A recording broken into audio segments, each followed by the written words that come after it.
I did not cancel my wedding because my fiancé stopped loving me. I canceled it because he was trying to package me into a $50 million corporate bailout. Right before my wedding day, I went to visit my future mother-in-law at her sprawling estate. As I was leaving, I realized I forgot my coat. I walked back inside to grab it and instantly decided to call off the wedding right on the spot. If you are tuning into my journey on Edana Told Stories right now, I want to ask you a quick question. How old are you, and have you ever discovered that the person you trust most is secretly plotting your ruin? Let me know in the comments and hit subscribe to hear how I fought back. It was late autumn in Carmel, Indiana. The wind coming off the manicured lake bit through my thin silk blouse as I walked toward my car. I shivered and reached for my collar, realizing my neck was bare. I had left my vintage wool coat draped over a chair in the West Wing study. That coat was not just fabric. Inside the lining sat an antique silver brooch my grandmother wore on her own wedding day. I could not leave it behind. I turned around and walked back through the grand double doors. The marble foyer muffled my flats as I approached the study. The heavy mahogany doors stood a fraction of an inch ajar. I reached for the brass handle, but Beatrice spoke, and her voice slipped through the crack. It was crisp and devoid of her usual maternal warmth. The spousal bypass trust activates the second the marriage certificate is filed at the county clerk's office. The clinking of ice against crystal punctuated her words. Her signature is the final requirement. Once she is officially a sterling, her actuarial licenses and pristine credit profile collateralize the remaining $30 million in our toxic debt. My breath caught. I stood frozen in the cold hallway air. My fiancé, Harrison, replied, and his tone held that familiar, polished edge he used to charm venture capitalists. Dilys trusts me. She does not read the addendums I hand her anymore. She is just a necessary signature. By Tuesday, the board will have the liquidity to cover the margin calls, and she will be too busy picking out china patterns to notice the restructuring. 5 years of dinners and vacations and whispered promises evaporated in a single heartbeat. I was not an equal partner. I was a human shield for a failing corporate empire. My chest tightened, but my eyes remained dry. Tears were a currency the Sterlings understood and exploited. I refused to spend them. A sharp memory surfaced, pushing through the shock. My father was a steel worker. He used to spend his evenings teaching me 7-card stud at our worn kitchen table back in Gary, Indiana. He would shuffle the deck, look me in the eye, and say, "If you look around the table and cannot spot the mark, it is you. Do not fold. Figure out their tell." I looked down at my hands. They were not shaking. I am a senior actuary. My entire career revolves around assessing catastrophic risk and neutralizing it. I did not push the door open. I did not demand an explanation. I stepped backward, memorizing the layout of their conversation and the specific legal terminology. Spousal bypass trust, margin calls, collateral. I retreated through the foyer and slipped out into the crisp evening air, leaving my coat behind. As I slid behind the wheel of my sedan, my phone vibrated. The screen lit up the dark dashboard, showing a text from Harrison. "Cannot wait for tomorrow, my love." I stared at the glowing pixels. He thought he had already won. He thought I was just a naive bride ready to sign away my life. I rested my fingers on the steering wheel, feeling the cold leather ground me. Then I picked up my phone and typed my response. "Cannot wait." I put the car in drive and pulled away from the limestone fortress. The game had changed, and I was about to deal the final hand. The drive back to downtown Indianapolis was a blur of neon streetlights and cold asphalt. I parked my sedan in the underground garage of my apartment building and took the elevator up to the 17th floor. The doors slid open to my quiet hallway. Stepping inside my unit, the silence felt heavy. The air smelled faintly of the lavender diffuser I kept by the door and the expensive dry cleaning plastic wrapped around my $80,000 Vera Wang gown. The dress hung from the crown molding in the living room, looking like a ghost suspended in midair. I walked past it without a second glance. I did not shed a tear. Crying requires a surrender I could not afford. I dropped my keys onto the marble kitchen island. The text I had sent Harrison, sitting in my outbox, was my shield. Cannot wait. 2 words that bought me the cover of darkness. I unclasped my pearl necklace and set it down. Then I pulled my work laptop from my leather tote. As a senior actuary handling risk modeling for multinational firms, I possessed tools the general public never sees. We calculate mortality rates and corporate collapse with cold precision. Tonight, I was running the numbers on my own life. The screen illuminated the dark kitchen, casting a pale blue glow across my face. I bypassed my standard desktop and booted up a secure encrypted terminal. Harrison and I had merged our secondary financial portfolios 3 months ago. It was supposed to be a romantic gesture of trust. We sat in his penthouse drinking vintage wine while clicking accept on the joint brokerage agreements. Now I understood those joint accounts with a Trojan horse designed to bypass my personal firewalls. My fingers flew across the keyboard. The mechanical clicks echoed in the empty apartment. I pulled up the routing history of the Sterling Family Trust. The surface-level data looked flawless. A casual accountant would see a healthy, diversified portfolio. But an actuary looks for the hidden fault lines. I applied a predictive forensic algorithm to the outgoing wire transfers spanning the last 12 months. The screen populated with hundreds of transactions. I narrowed the parameters, filtering by volume and frequency. There it was, a recurring anomaly. Large sums of capital were being siphoned off the primary Sterling ledger and funneled into a Cayman-based limited liability company. My heart hammered a steady rhythmic beat against my ribs. The classic offshore evasion tactic. The money was leaving the country. I dug deeper, tracing the beneficiary index of the Cayman entity. But the data twisted. The offshore account was not the final destination. It was a mirror, a bounce account set up to wash the transaction before sending the funds right back to a domestic zip code in Indiana. They were not hoarding wealth on a tropical island. They were funneling it back into their own backyard to feed a hidden liability. A sickening realization washed over me. I leaned back on my kitchen stool, closing my eyes. A memory from last week crashed into the forefront of my mind. We were dining at an upscale steakhouse downtown. I had complained my phone battery was draining fast. Harrison smiled that perfect, dimpled smile, reaching across the white tablecloth. "Give it here," he had said so smoothly. "I will have the bartender plug it in behind the bar. You just enjoy your wine." He returned the device 20 minutes later, kissing my cheek. I opened my eyes and stared at the terminal. He did not charge my phone. He needed physical access to my device to bypass the 2-factor authentication protocols on my primary investment accounts. He was cloning the security keys. He needed to ensure the proxy loans could be executed without triggering fraud alerts on my end.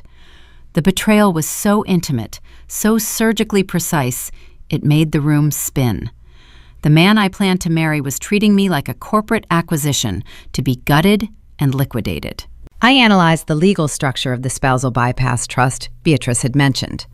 The contract contained a fatal contingency. The transfer of the toxic debt onto my credit profile was legally bound to the filing of our marriage certificate. The county clerk's office opened at 8 in the morning. Our ceremony was scheduled for 2 in the afternoon. The timeline was a ticking bomb. If I drafted a public post right now exposing the fraud, or sent a cancellation text ending the relationship, Beatrice and her legal team would panic. They would use the duplicated authentication keys Harrison stole to trigger emergency proxy loans against my name before the banks opened. I would be locked in a decade-long litigation battle, trying to prove fraud against a billionaire dynasty. They had enough capital to drown me in court fees until I surrendered.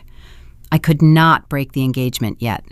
I needed the undeniable proof secured on an offline drive.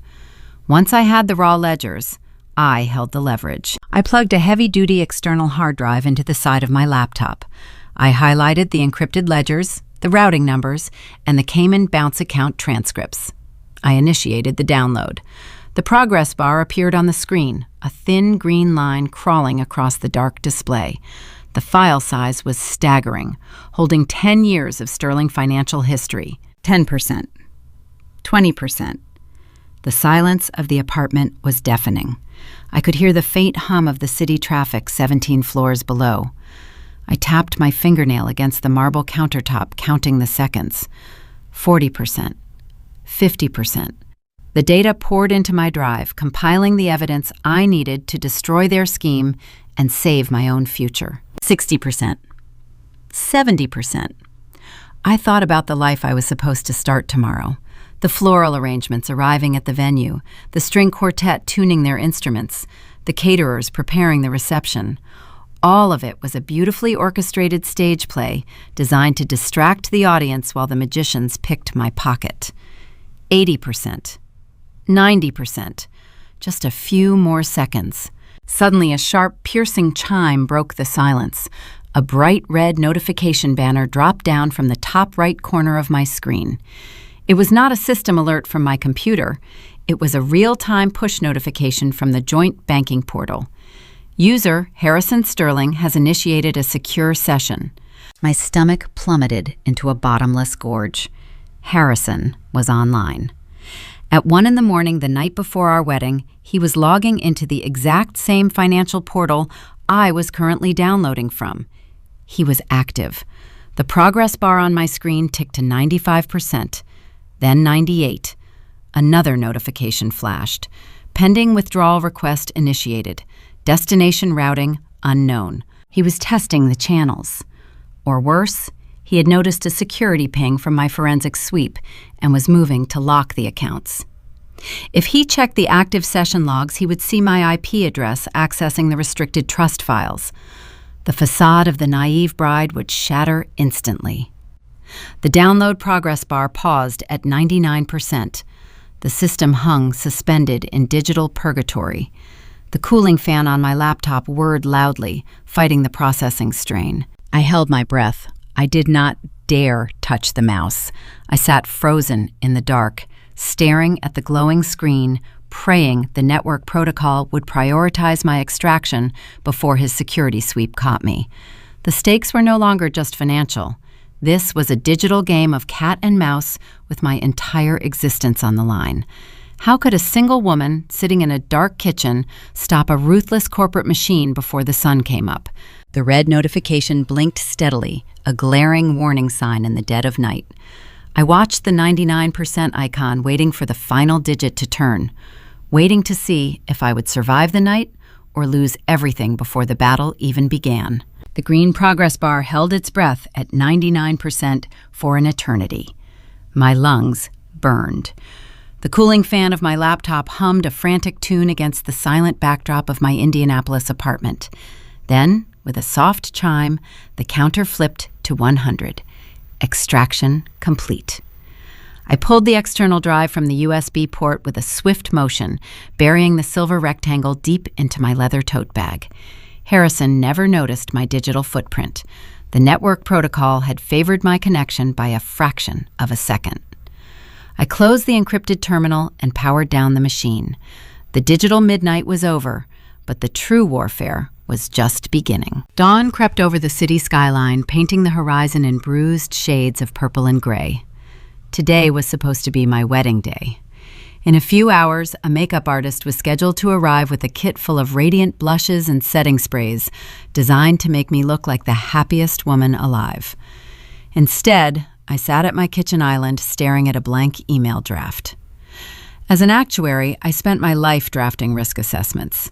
This was the ultimate mitigation strategy. I kept the language stark and stripped of any emotion. I addressed the message to Harrison, to Beatrice, and to the elite wedding planner coordinating the 200-guest reception. The text was precise. The wedding is canceled due to irreconcilable personal differences. I hit send. I provided zero financial explanations. I offered no accusations regarding the Cayman bounce accounts or the spousal bypass trust. By starving them of information, I denied them the ability to construct a legal defense. They had no idea what I knew. They only knew their human collateral had just walked off the chessboard. The fallout was instantaneous. Less than 3 minutes after the email left my outbox, my cell phone vibrated against the marble countertop. Harrison's face flashed across the screen. I did not answer. The screen went dark only to light up again 10 seconds later. He called 5 times in rapid succession. When he realized I was not going to pick up, the voicemails began to arrive. I listened to them through the speakerphone, letting his voice fill the quiet kitchen. The first message was drenched in feigned panic. "Dilys, darling, please pick up. I just saw the email. Are you okay? Did something happen? Call me back the second you get this." 10 minutes later, the second voicemail dropped. The honeyed affection had curdled. "Dilys, this is not a joke. The caterers are already loading the trucks. You are having pre-wedding jitters, and that is fine. But you cannot send emails like that to my mother. Call me right now." By the fourth message, his polished, aristocratic mask had slipped entirely. The tone was sharp and unyielding. "You do not get to ignore me. You are humiliating this family. Pick up the damn phone, Dilys, before you do something you cannot undo." Hearing the escalation sent a chill down my spine. The man I had loved for 5 years, the man who kissed my forehead and promised me a partnership, was gone. In his place was a cornered corporate executive watching his bailout package evaporate. Then my building intercom buzzed. It was not Harrison. It was his mother. I walked over to the security monitor mounted by the front door. The high-definition camera feed from the ground floor lobby showed Beatrice Sterling. The matriarch was not waiting in her customary chauffeured town car. She had breached the front doors and was currently standing at the concierge desk. She wore a pristine, tailored wool suit that looked utterly out of place in my modern downtown high-rise. The limestone fortress of her Carmel estate symbolized their cold, calculating morality. Here, in the sterile light of an apartment lobby, she looked like a predator pulled out of its natural habitat. She slammed her manicured hand flat against the concierge desk, demanding the attendant grant her access to the elevators. I watched the young doorman shake his head, pointing to the telephone. He was following my strict instructions to bar all visitors. Beatrice's face contorted. The aristocratic composure she wore like armor fractured. She pointed a demanding finger at the camera, knowing I was likely watching. My phone buzzed again. An incoming call from an unknown number.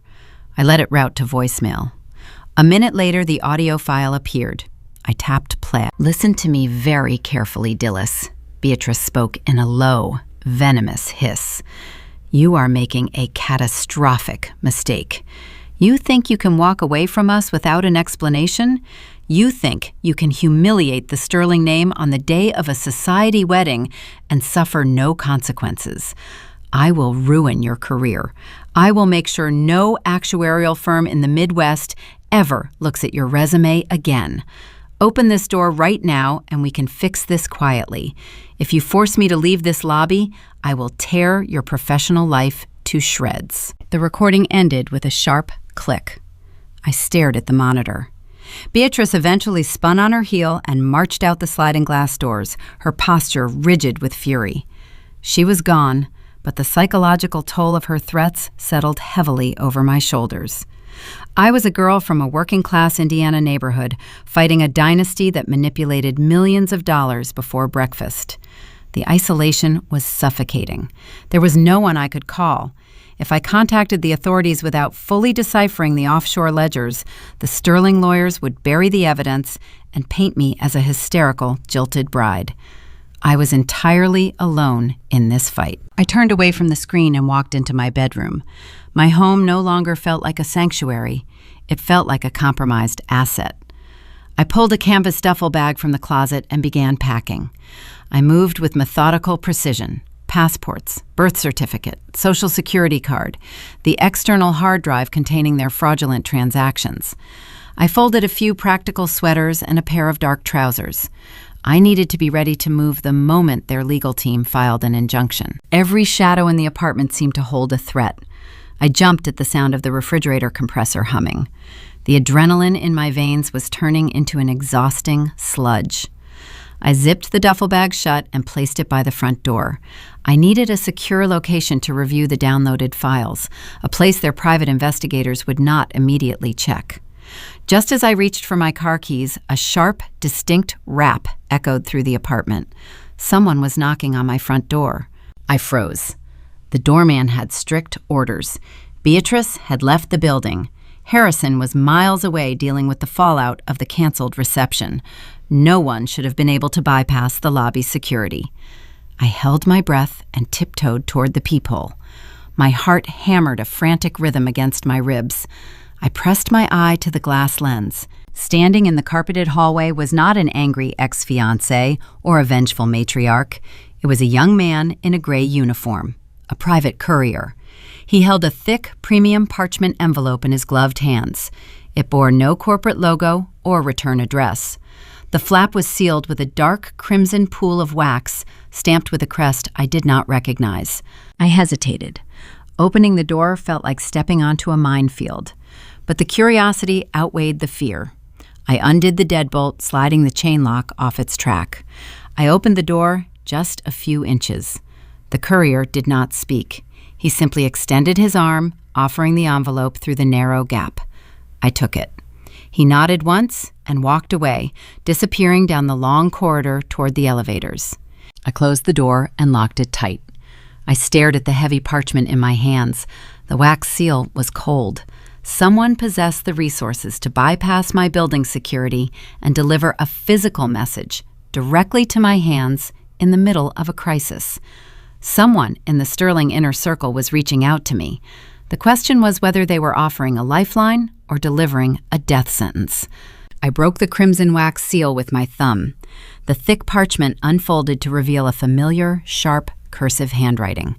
It belonged to Vivian. She is my mother's sister and a powerhouse corporate attorney who spent the last 3 decades carving her name into the limestone facades of Indianapolis legal circles. As a black woman navigating the cutthroat world of elite corporate law, she possessed a radar for predators that never failed. She had watched my relationship with Harrison from a calculated distance, always reserving judgment but never lowering her guard. The message was brief and urgent. Meet me at the Garfield Park Conservatory in 1 hour. Do not bring your usual cell phone.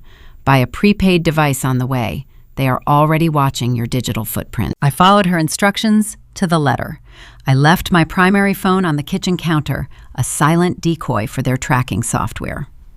The botanical garden was a humid sanctuary of tropical ferns and towering palms. The glass dome above filtered the morning sunlight into soft green beams. It was a stark contrast to the sterile, cold reality I was currently navigating. The air smelled of damp earth and blooming orchids, a heavy organic scent that made my lungs expand. I spotted Vivian sitting on a wrought iron bench near the rare botanical display. She wore a tailored charcoal blazer, and her posture was impeccably straight. Her eyes held the same hardened resilience my father taught me at the poker table. She was a woman who built her own empire from the ground up, and she suffered fools poorly. "You look like a woman who just dodged a firing squad," she said as I sat down beside her. Her voice was low and steady, vibrating with quiet authority. "I did not dodge it yet," I replied, keeping my gaze fixed on a cluster of white petals. "They are just reloading." Vivian nodded, producing a thick leather portfolio from her briefcase. She laid it across her lap, smoothing the material with her palm. When Beatrice launched her little lobby tantrum this morning, my network flagged a flurry of emergency injunction drafts moving through the local courts. The Sterlings are trying to freeze you out. They want to sever your access to capital before you realize the true extent of their vulnerability. But they are making mistakes because they are panicked, and predators only panic when they are bleeding. I told her about the offshore bounce accounts and the spousal bypass trust. I explained how Harrison planned to collateralize my actuarial licenses to cover their toxic debt. I laid out the math, detailing the structural decay of the Sterling holdings.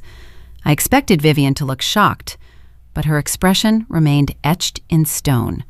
She possessed her own deep scars from battling old money dynasties, and nothing they did surprised her anymore. She had seen countless aristocratic families try to devour outsiders to sustain their decaying wealth.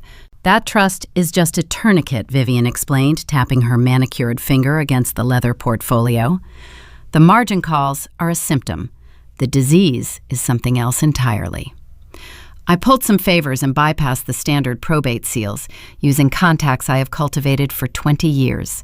These are the late Sterling Patriarch's unredacted estate files.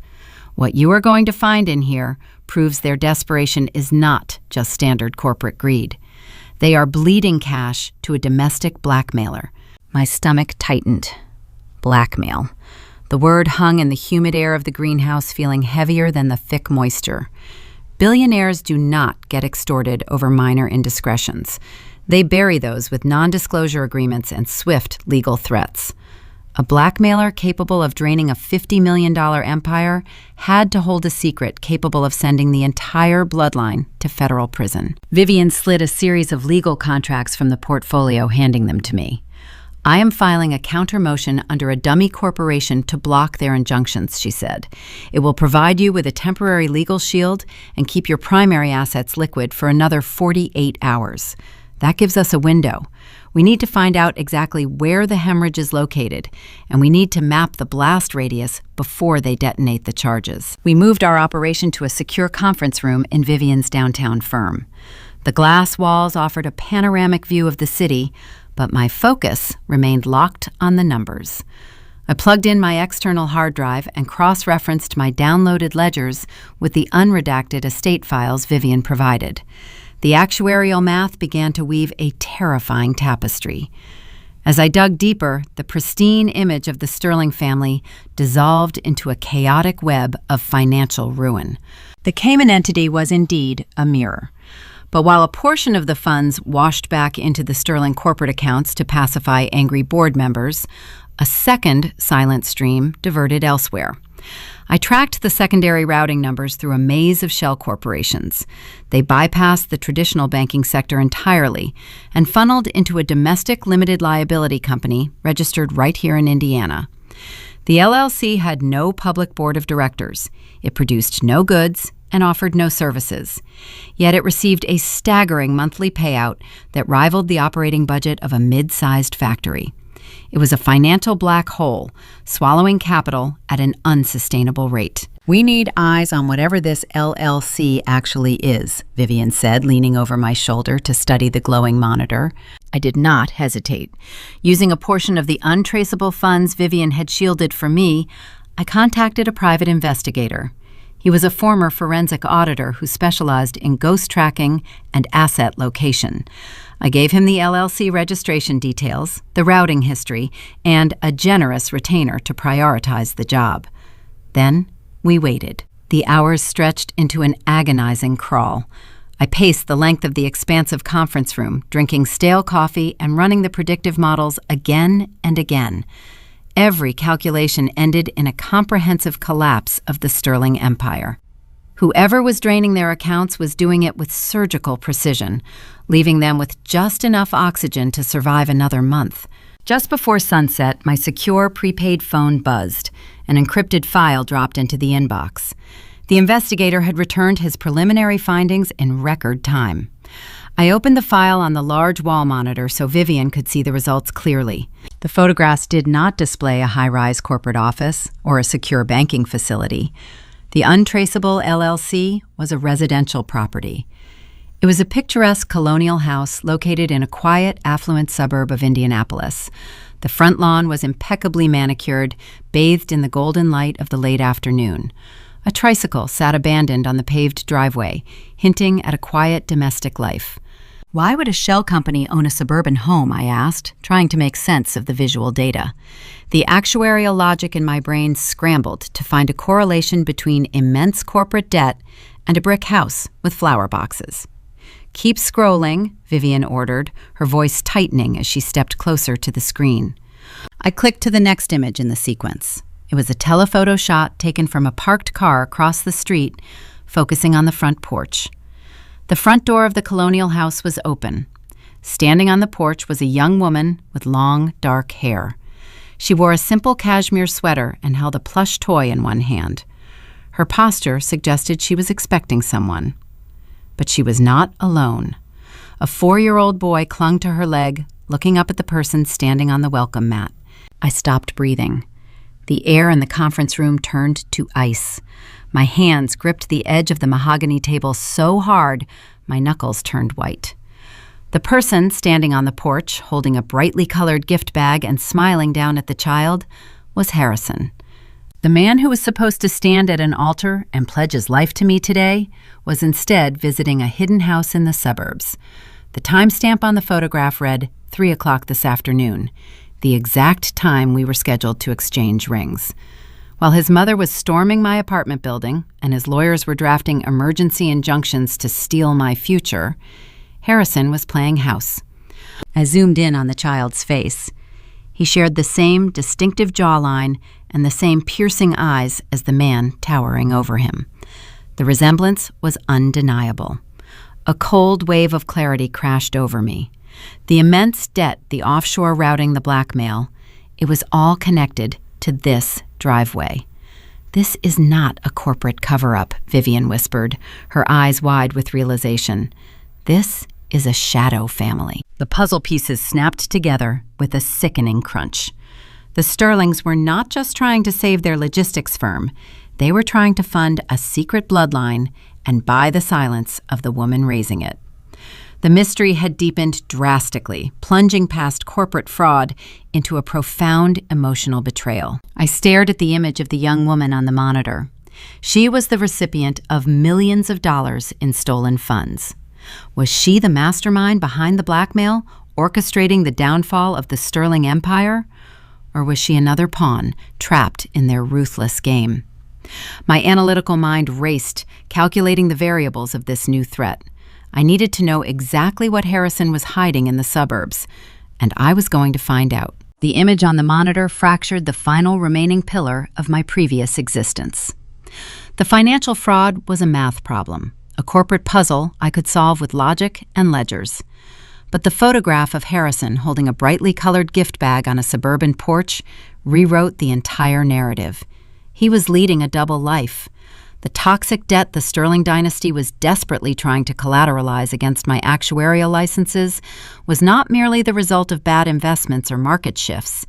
It was the cost of covering up decades of systemic embezzlement meant to fund a secret bloodline and purchase the silence of the woman raising it. The conflict transformed instantly. It shed the cold, sterile skin of a corporate thriller and morphed into a profound, visceral betrayal. I thought about the evenings Harrison and I spent sitting on the balcony of his penthouse, drafting blueprints for our future. We had discussed school districts and college funds. We debated whether we preferred the energy of a city townhouse or the quiet acreage of a country estate. Every single word he spoke during those warm summer nights was a calculated fabrication. He already had the suburban house. He already had the child. He was just trying to acquire the funding to keep his shadow life afloat. I left Vivian's office and walked down the bustling downtown sidewalks. The city moved around me, oblivious to the fact that my reality had just split in two. I got into my sedan. My hands gripped the leather steering wheel. The leather felt cold under my palms. I keyed the address from the private investigator's report into my navigation system. The drive took exactly 42 minutes. The neighborhood was an enclave of quiet wealth and manicured privilege. Tall oak trees lined the winding streets, dropping golden autumn leaves onto pristine sidewalks. I parked my car 2 houses down from the Target property, pulling close to the curb under the shade of a large weeping willow. The engine cut out, leaving a heavy silence in the cabin. Through the windshield, I watched the colonial house. The front yard was a picture of domestic tranquility. The young woman from the photograph was sitting on the front steps. Up close, she looked exhausted. Her dark hair was pulled into a loose knot, and she wore a faded gray sweater. A 4-year-old boy ran across the green lawn, chasing a brightly colored plastic ball. His laughter drifted through the crisp air, piercing the thick glass of my car windows. He shared Harrison's distinct jawline and the same piercing eyes that had once convinced me I was loved. My chest tightened. An unfamiliar ache bloomed behind my ribs. I had spent the last 24 hours viewing the Sterling family as abstract adversaries. They were data points on a spreadsheet, liabilities to be neutralized. But the boy tumbling in the grass was not a data point. He was an innocent variable caught in the crossfire of his father's deceit. I leaned back against the headrest, closing my eyes for a fraction of a second. The actuarial mind never stops running probability models. If I released the offshore ledgers to the federal authorities right now, the Sterling Empire would crumble within a week. The authorities would seize their assets, freeze their accounts, and indict Beatrice and Harrison on felony wire fraud charges. It would be the perfect retaliation, the ultimate victory. But the math carried a devastating collateral cost. If I destroyed the father, I would simultaneously vaporize the financial support system feeding the child. The untraceable LLC providing for this boy would be confiscated as illicit funds. The colonial house would be foreclosed. The woman on the steps and the child playing in the yard would be left destitute, paying the price for sins they did not commit. I opened my eyes and watched the boy pick up his plastic ball. I could not pull the trigger blindly. I had to formulate a ruthless but precisely targeted counteroffensive. I needed a strategy capable of dismantling the Sterling dynasty while constructing an impenetrable legal shield around the child. A surgical strike requires intimate knowledge of the target. I needed to understand the exact nature of the arrangement funding this hidden household. I needed to know if the woman sitting on the porch was a willing co-conspirator extorting a billionaire dynasty or a captive hostage trapped in a gilded cage. The boy kicked the ball hard. It bounced across the manicured grass, rolled over the concrete sidewalk, and struck the front tire of my parked sedan. The soft thud echoed in the quiet street. The child stopped running, his eyes widening as he looked at my car. The woman on the steps stood up. She wiped her hands on her jeans and walked down the driveway to retrieve the toy. As she bent down near my front bumper, she paused. She did not just grab the ball and walk away. She straightened her posture and looked directly through the windshield, her gaze locked onto mine. I expected to see the casual curiosity of a suburban neighbor noticing an unfamiliar vehicle. Instead, her expression hardened into a sharp, defensive mask. Her eyes narrowed, taking in the make and model of my sedan. She recognized me. Perhaps she had seen photographs of the woman her child's father was supposed to marry today. Or perhaps she lived in a constant state of hypervigilance, waiting for the day the Sterling family sent someone to silence her permanently. A normal person would have panicked. A typical jilted bride might have turned the key in the ignition and sped away, avoiding the messy reality of confronting the other woman. My father taught me better than that. You do not fold when the opponent looks at your cards. You double the bet. I reached over and pressed the unlock button on the door panel. The mechanism clicked loudly in the silent car. I pressed the window switch. The glass glided down, letting the crisp autumn air flood the cabin. The scent of pine needles and damp leaves filled my lungs. She took a step closer to the driver's side door. The plastic ball rested forgotten against the curb. She crossed her arms over her chest. Her knuckles were white, displaying a tension that mirrored my own. "You are a long way from the country club," she said. Her voice was raspy, holding a cynical edge that did not match the idyllic setting of her front yard. She did not sound like a pampered mistress living off stolen funds. She sounded like a soldier guarding a perimeter. "The wedding was canceled," I replied, matching her steady tone. I suddenly found myself with a lot of free time. She did not flinch. She did not offer a fake apology or feign ignorance. She just stared at me, evaluating the threat level I posed to the child standing 10 feet behind her. "If you came here to scream at me, you are wasting your breath," she said, her jaw tightening. "Harrison does not care about either of us. We are just line items on his balance sheet. If you want to throw a tantrum, take it up with Beatrice." I rested my arm on the open window frame. The fact that she invoked the matriarch's name so casually confirmed Vivian was right. This was not a secret romance. This was a structured financial arrangement managed by the highest levels of the Sterling hierarchy. "I did not come here to scream," I said, keeping my voice low and even. "I came here because the money feeding your household is about to run dry. By Tuesday, the Sterling accounts will be frozen by federal mandate. The shell company holding the deed to this house will be liquidated. You are going to lose everything, unless we have a conversation right now." Her hardened expression faltered for a fraction of a second. A flicker of genuine terror passed through her eyes before she rebuilt her defensive walls. She glanced over her shoulder, checking on the little boy, who was now picking up colorful autumn leaves from the grass. "Why should I believe a single word you say?" she asked, turning back to face me.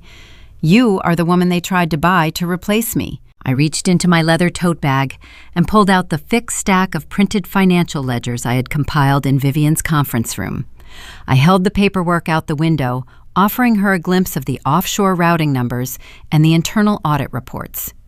"Because I am the one holding the match," I replied, "and I am deciding who gets burned." She looked at the documents and then looked back at my face. The silent suburban street felt like a powder keg waiting for a spark. The dynamic had shifted. We were no longer fighting over a man. We were negotiating the terms of survival. How was she going to respond to the woman holding the key to her destruction? The woman did not flinch at the sight of the financial ledgers protruding from my car window. Her gaze dropped to the top sheet, taking in the routing tables and the bold red alphanumeric codes denoting offshore transfers. A bitter laugh escaped her lips. The sound was dry and hollow, lacking any genuine humor. "My name is Clara," she said, her voice steady over the hum of the distant suburban traffic, "and you are holding a consolidated quarterly risk assessment. Do not treat me like an idiot who only knows how to spend hush money." I lowered the stack of papers, resting them on the door panel. My actuarial radar recalibrated instantly. A kept woman does not recognize a consolidated risk assessment at a glance. She read the formatting. She understood the data architecture. "You worked for them," I stated. It was not a question. Clara crossed her arms, leaning closer to the window. "I was a senior risk analyst at Sterling Logistics. 5 years ago, I noticed a recurring discrepancy in the operational budget. Capital was vanishing into vendor accounts that did not exist. I built a predictive model and traced the hemorrhage directly to Harrison. The revelation struck me like a physical blow. The narrative shifted beneath my feet. Clara was not a naive girl swept up in a billionaire romance. She was a threat Harrison had to neutralize. "You were going to blow the whistle," I said, piecing the timeline together. "I drafted the report." Clara replied, her jaw tight. I brought it to him, demanding an explanation. I thought I was being a good employee. But Harrison did not panic. He smiled. He poured me a drink. We ended up working late, for weeks, trying to fix the error. One thing led to another. A month later, I missed my period. She glanced back at the little boy playing in the yard. Her expression softened for a fraction of a second before the armor snapped back into place. When I told Harrison I was pregnant, he stopped smiling. He showed me a secondary set of ledgers. He had spent the previous month forging my digital signature onto the embezzlement authorizations. If I went to the authorities or terminated the pregnancy, he promised to hand the forged documents to the federal prosecutors. He said he would ensure I gave birth in a prison hospital. A cold nausea churned in my stomach. The Sterling cruelty was not just financial. It was predatory. Harrison had weaponized a child to trap a whistleblower. "So you took the house and the monthly wire transfers," I said. "I took a cage," Clara corrected, her eyes flashing with renewed heat. "And now you show up, the pristine corporate bride. Beatrice sent you, did she not? You are the new shield. You came here to cut my son off so you can protect your own credit score and keep the Sterling empire intact." She stepped back from the car, her posture rigid. She believed I was a ruthless corporate shark executing Beatrice and her dirty work. She thought I was here to evict her. "If you try to take this house, I will drag Harrison down with me," Clara threatened. "I have kept copies of the original files. I will burn the entire dynasty to the ground." I did not raise my voice. I absorbed her anger, letting the heat dissipate into the crisp Indiana air. I reached across the center console and unlocked the passenger door. It popped open with a heavy metallic click. "Get in," I said. "Look at the numbers yourself." Clara hesitated. She weighed the risk, studying my face for any sign of a trap. Then she looked at her son, who was busy piling dry oak leaves near the porch steps. She walked around the front of the sedan, pulled the heavy door open, and slid into the passenger seat. The cabin felt instantly smaller, the scent of her vanilla soap mixed with the cold leather of my interior. I spread the printed ledgers across the dashboard. "I am not here on behalf of Beatrice," I said, tapping my finger against the top page. "I canceled the wedding this morning. I am here because Harrison is broke. The dynasty is already burning, and they are planning to lock you inside the house before it collapses." Clara scoffed, leaning forward to inspect the spreadsheets. "Harrison has a private trust. He transfers $80,000 a month to the LLC maintaining this property. He would never cut off his own heir." "He does not have a choice," I countered, sliding a specific bank statement over the air conditioning vent.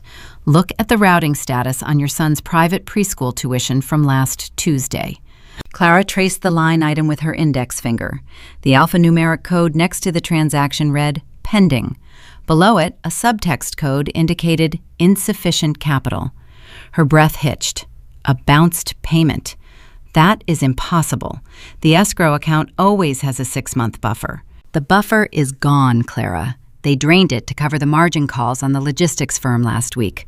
I pointed to the offshore bounce accounts. Beatrice orchestrated the spousal bypass trust to save the firm. But it was not just about securing my collateral. The legal fine print restructured their entire debt hierarchy. It specifically severed all undocumented liabilities. I let the words hang in the silent car. Clara was an analyst. I watched her eyes dart across the columns of numbers, processing the actuarial math. The realization hit her with the force of a freight train. "The LLC," Clara whispered, her voice trembling. "This house, my son's trust. We are classified as undocumented liabilities." "Exactly," I said.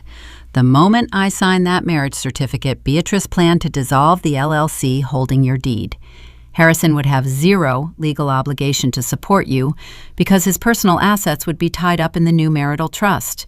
You and your son would be evicted by the end of the month, with zero legal recourse." The illusions crumbled. The gilded cage she thought was protecting her son was actually a trap door waiting to spring open. The color drained from Clara's face. She stared out the windshield at the little boy playing in the leaves. Her hands began to shake, not from fear, but from a sudden volcanic rage. We sat in the car representing 2 different victims of the identical corrupt machine. We were 2 women who had been manipulated, lied to, and packaged into a billionaire's survival strategy. The silence stretched between us, thick and heavy.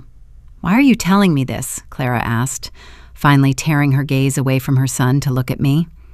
"If you canceled the wedding, you are safe. You can just walk away. Why come here and warn me?" "Because walking away leaves Harrison with the ability to rebuild," I replied, my tone as cold as the Indiana wind outside. "I do not want to just survive the Sterlings. I want to dismantle them. But if I release these ledgers right now, the federal authorities will seize the LLC funding your son. You will lose the house before the week is over." Clara swallowed hard, her analytical mind shifting into a new defensive posture. She weighed her loyalty to the father of her child against the cold, hard numbers resting on the dashboard. The math did not lie. Harrison had already abandoned them. "You need something from me?" Clara stated, her eyes narrowing. "You have the routing numbers, but you do not have proof of his intent. You need the raw communications to prove the wire fraud was premeditated." She was brilliant. It was easy to see why Harrison had viewed her as such a formidable threat 5 years ago. "Yes," I confirmed. "I need the direct communications between Harrison and Beatrice. But if I help you burn them down," Clara demanded, her voice hardening into steel, "how do I know you will not just throw us into the fire to cover your own tracks? Give me one reason to trust the woman who almost married my blackmailer." She demanded a guarantee. She needed proof I would not leave her in ruins. The impasse required a leap of faith neither of us was eager to take. I turned in my seat, facing her directly. "Because I am an actuary. I calculate risk and I honor contracts. You hold the key to his intent. I hold the financial architecture to restructure your son's assets before the federal authorities freeze the Sterling accounts." I leaned closer, making my highly dangerous proposition. Give me his raw communications. Help me route the fraudulent loan applications back onto their personal servers, setting a federal wire fraud trap. In exchange, I will build an untouchable offshore trust for your son using my own seed capital. By the time the authorities raid the Sterling estate, your boy will be financially independent and entirely untraceable. Clara stared at me. The offer was treason against the Sterling dynasty. If we failed, Beatrice would ensure both of us faced federal prison. The crisp autumn leaves blew across the windshield. The fate of the entire empire rested on the shoulders of the woman sitting in my passenger seat. Will Clara accept the deal and hand over the weapon needed to destroy her child's father? Clara sat in the passenger seat of my sedan, staring through the windshield at her son.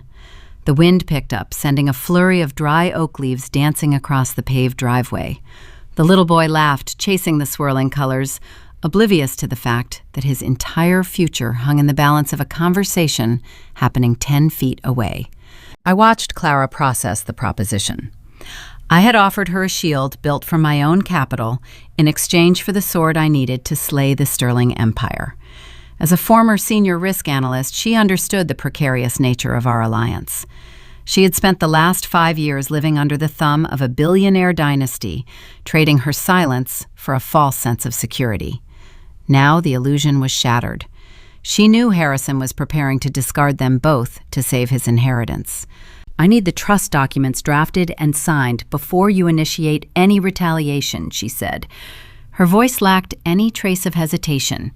It was the tone of a mother prioritizing the survival of her child over the ghost of a dead romance. You will have the legal paperwork by tomorrow morning, I replied, keeping my gaze locked on hers.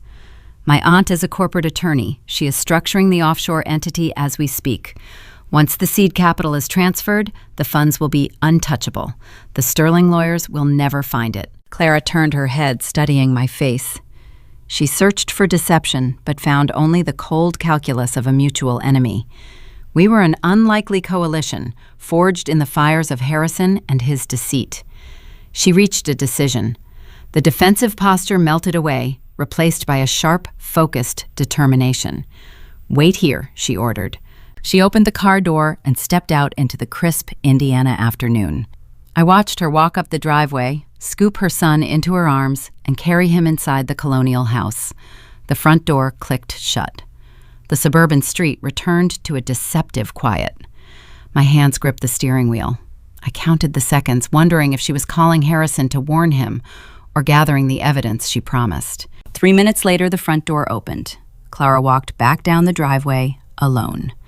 She approached the open passenger window and dropped a sleek, dark smartphone onto the leather seat next to me. He keeps that hidden in the top drawer of his bedside table whenever he visits, she explained, resting her hands on the door frame. He thinks I do not know the passcode. He underestimates my analytical skills. He uses his mother's birth year and the date of their first major corporate acquisition. It is a secondary device, registered under a dummy corporation.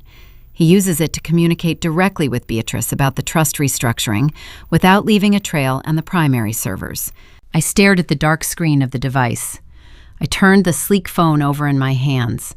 The casing was brushed titanium. It felt heavy, holding the secrets of a decaying empire. Harrison had likely purchased it using a shell company credit card, assuming the lack of a paper trail rendered him invisible. But digital invisibility is a myth. Every text message, every ping to a cellular tower leaves a microscopic fracture in the data architecture. I just needed to isolate the fractures. This was the smoking gun. The unencrypted communications detailing the wire fraud, the embezzlement, and their calculated plan to use my actuarial licenses as collateral. It was the exact proof I needed to establish premeditated intent. But holding the device was a liability. If Harrison realized the phone was missing, he could log into the administrative portal and wipe the data remotely, destroying the evidence before I could back it up. I needed to separate the hardware from the network immediately. I reached into the back seat of my sedan. Resting on the upholstery was my vintage wool coat. During my hasty retreat from the Carmel estate yesterday, I had snatched it off the study chair, clutching it like a protective talisman. I ran my fingers along the heavy fabric, finding the lapel. Pinned to the wool was an antique silver brooch. My grandmother wore it on her wedding day. The metal was cool to the touch. I unclasped the brooch and pulled it free. The needle-sharp pin gleamed in the fading sunlight. I picked up Harrison and his burner phone, orienting the device to locate the tiny access hole on the side panel. I inserted the silver pin, applying a steady pressure. The metallic tray popped out with a soft click. I pulled the tray loose and extracted the micro SIM card, dropping the tiny chip into the palm of my hand. Without the card, the device was severed from the cellular network. Harrison could send all the remote wipe commands he wanted. The phone was offline. The raw, unencrypted texts were locked securely inside the internal memory, awaiting my extraction. "You really are an actuary," Clara noted, a hint of grim respect coloring her tone. "You do not leave anything to chance." "We cannot afford to leave anything to chance," I replied, slipping the SIM card and the phone into my leather tote. "I will send a secure courier with the trust paperwork tomorrow. Pack a bag for you and your son. Once the federal authorities start seizing the limited liability company assets, you will need to vacate this property quickly." Clara nodded, her jaw set with grim resolve. She stepped back from the car. We did not exchange pleasantries. There was no need for hollow goodbyes. We were bound by a lethal alliance, and our respective roles were clear. I put the car in gear and drove away from the colonial house, leaving the shadow secret behind. The acquisition of the physical evidence felt like a profound victory. I had the ledger routing numbers and the unencrypted communications. The pieces of the trap were falling into place. I navigated the winding suburban streets heading back toward downtown Indianapolis. My mind raced, constructing the digital snare I planned to deploy. I just needed a little more time to align the variables. My prepaid phone rang, shattering the quiet of the car cabin. The screen displayed a secure number routing through Vivian and her law firm. I tapped the screen and put the call on speaker. "Are you somewhere safe?" Vivian asked. Her usual measured cadence was replaced by a rapid, urgent clip. "I am driving back to the city," I answered, keeping my eyes on the road. "I have the secondary device. Clara cooperated. The evidence is secured and disconnected from the network." "That is the only good news you are going to get today," Vivian replied, the sound of shuffling paperwork echoing through the speaker. Beatrice just escalated the board. She bypassed the standard court clerks and utilized a high-priced litigation team to file an ex parte emergency injunction. My foot eased off the accelerator. An ex parte filing meant they went straight to a judge without notifying my legal counsel. The implications were severe. It meant the judge evaluated the fabricated evidence behind closed doors. The Sterling legal team likely presented a highly polished narrative, painting me as a flight risk or a corporate saboteur. They weaponized the justice system, using their elite status to bypass standard due process. "What are the grounds?" I asked, my throat tightening. "Fraudulent diversion of marital assets," Vivian stated, reading from the court docket. "They are claiming you transferred shared capital into private accounts prior to canceling the wedding. It is a blatant fabrication, but they provided enough manipulated ledgers to convince a judge to grant a temporary restraining order." "What does that mean for me?" I demanded, gripping the steering wheel. They did not need to prove their case today. They only needed to paralyze my assets long enough to cover their own tracks. "It means the judge signed the order 10 minutes ago," Vivian explained, her voice dropping an octave. "The mandates are currently moving through the banking clearinghouses. Beatrice is targeting your primary checking accounts, your investment portfolios, and your actuarial business lines. She is attempting to sever your financial oxygen." "When does the freeze take effect?" I asked. The neon lights of the downtown skyline appeared on the horizon, mocking the sudden darkness closing in on my life. 48 hours, Vivian replied. "At close of business on Monday, every account holding your Social Security number will be locked. You will not be able to withdraw a single dime, pay a retainer, or route the seed capital for Clara and her son. You will be financially paralyzed pending a full court investigation, which Beatrice will drag out for months." The pressure inside the car intensified to a boiling point. The air grew thin. Beatrice did not know about my alliance with Clara or the burner phone, but she knew how to wage war against an outsider. She was using her immense wealth and legal influence to suffocate me before I could strike back. A single actuary matching wits with a billionaire matriarch. The odds were staggering. I had exactly 2 days to finalize the offshore trust, upload the unencrypted evidence, and spring a federal wire fraud trap. If my resources ran dry before the snare was set, the Sterling dynasty would crush me under their heel, and Clara would lose her child's future. I needed to move faster than the legal system. The countdown had officially begun, and the next move required a terrifying level of precision. I pressed the accelerator, pushing the sedan faster toward the city. The storm was here. How was I going to outmaneuver a dynasty with a freezing clock ticking against my back? The 48-hour clock ticked incessantly in the back of my mind, a phantom metronome counting down to my financial paralysis. Monday morning broke over Indianapolis, bringing a bitter frost that coated the city sidewalks in a thin layer of ice. I had spent Sunday meticulously drafting the legal framework for the untouchable offshore trust Vivian promised to finalize. But Beatrice did not spend her weekend resting. She spent it waging a scorched earth public relations campaign designed to decimate my reputation before I could even defend myself. I walked into my usual downtown coffee shop a block away from my office. The familiar scent of roasted espresso and burnt sugar usually grounded me. Today, the atmosphere felt heavy with unspoken judgment. As I stood by the pickup counter waiting for my order, I noticed the barista avert his eyes. He handed me the paper cup without his customary greeting. A woman standing near the pastry display hastily locked her iPad screen as I approached, but she was not fast enough. I caught a glimpse of a popular local society blog. The headline featured a candid photograph of Harrison and me from a charity gala last year. The accompanying article painted a devastating portrait. Beatrice had leveraged her extensive country club network to plant a fabricated narrative. The story claimed I was a calculating opportunist who demanded an exorbitant 8-figure prenuptial agreement on the eve of the wedding. When the noble Sterling family refused to bow to my greed, I supposedly threw a hysterical tantrum and walked away, leaving the devoted groom brokenhearted. The blog comments were filled with venomous critiques from the city elite, labeling me a gold digger and a social climber who finally showed her true colors. I felt the cold stares of the other patrons boring into my back. The social humiliation was a calculated weapon designed to make me break cover and scream my innocence.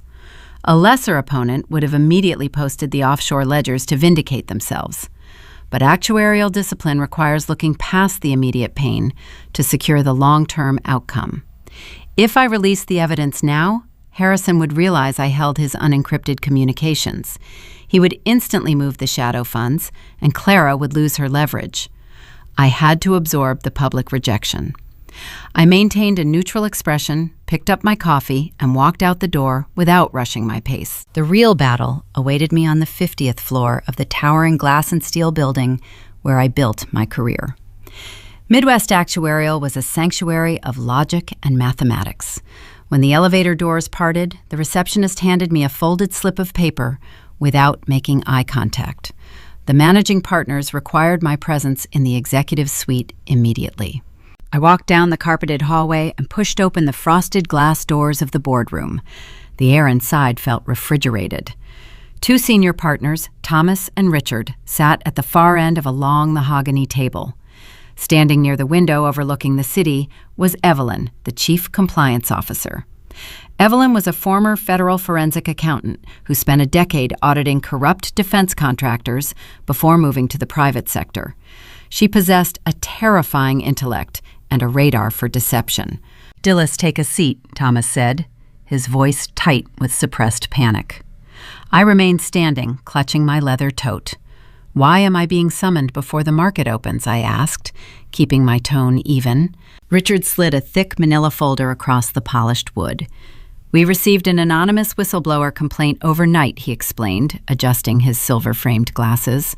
"The dossier contains highly detailed allegations regarding your recent risk models for our largest healthcare client.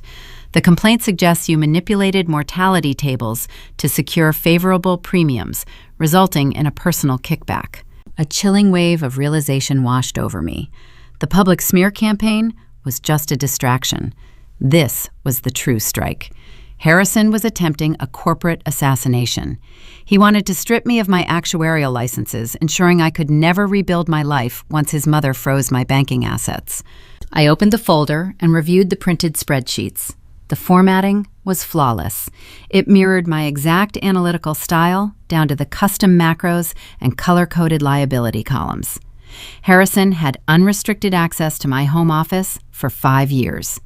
He had studied my templates and copied my digital signature, utilizing his own elite corporate resources to fabricate a compelling narrative of professional fraud.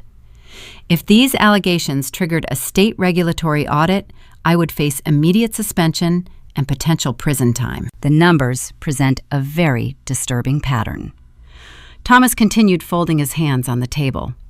Given the recent public scandal surrounding your canceled wedding, the firm cannot harbor a liability of this magnitude. We are placing you on unpaid administrative leave pending a full internal investigation. I did not defend my character. In a room full of numbers experts, appealing to emotion is a fatal error. You defend the math. I need the digital source files I stated, looking directly at Evelyn. A printed spreadsheet is a photograph. I need the raw data. Evelyn studied my face for a long moment.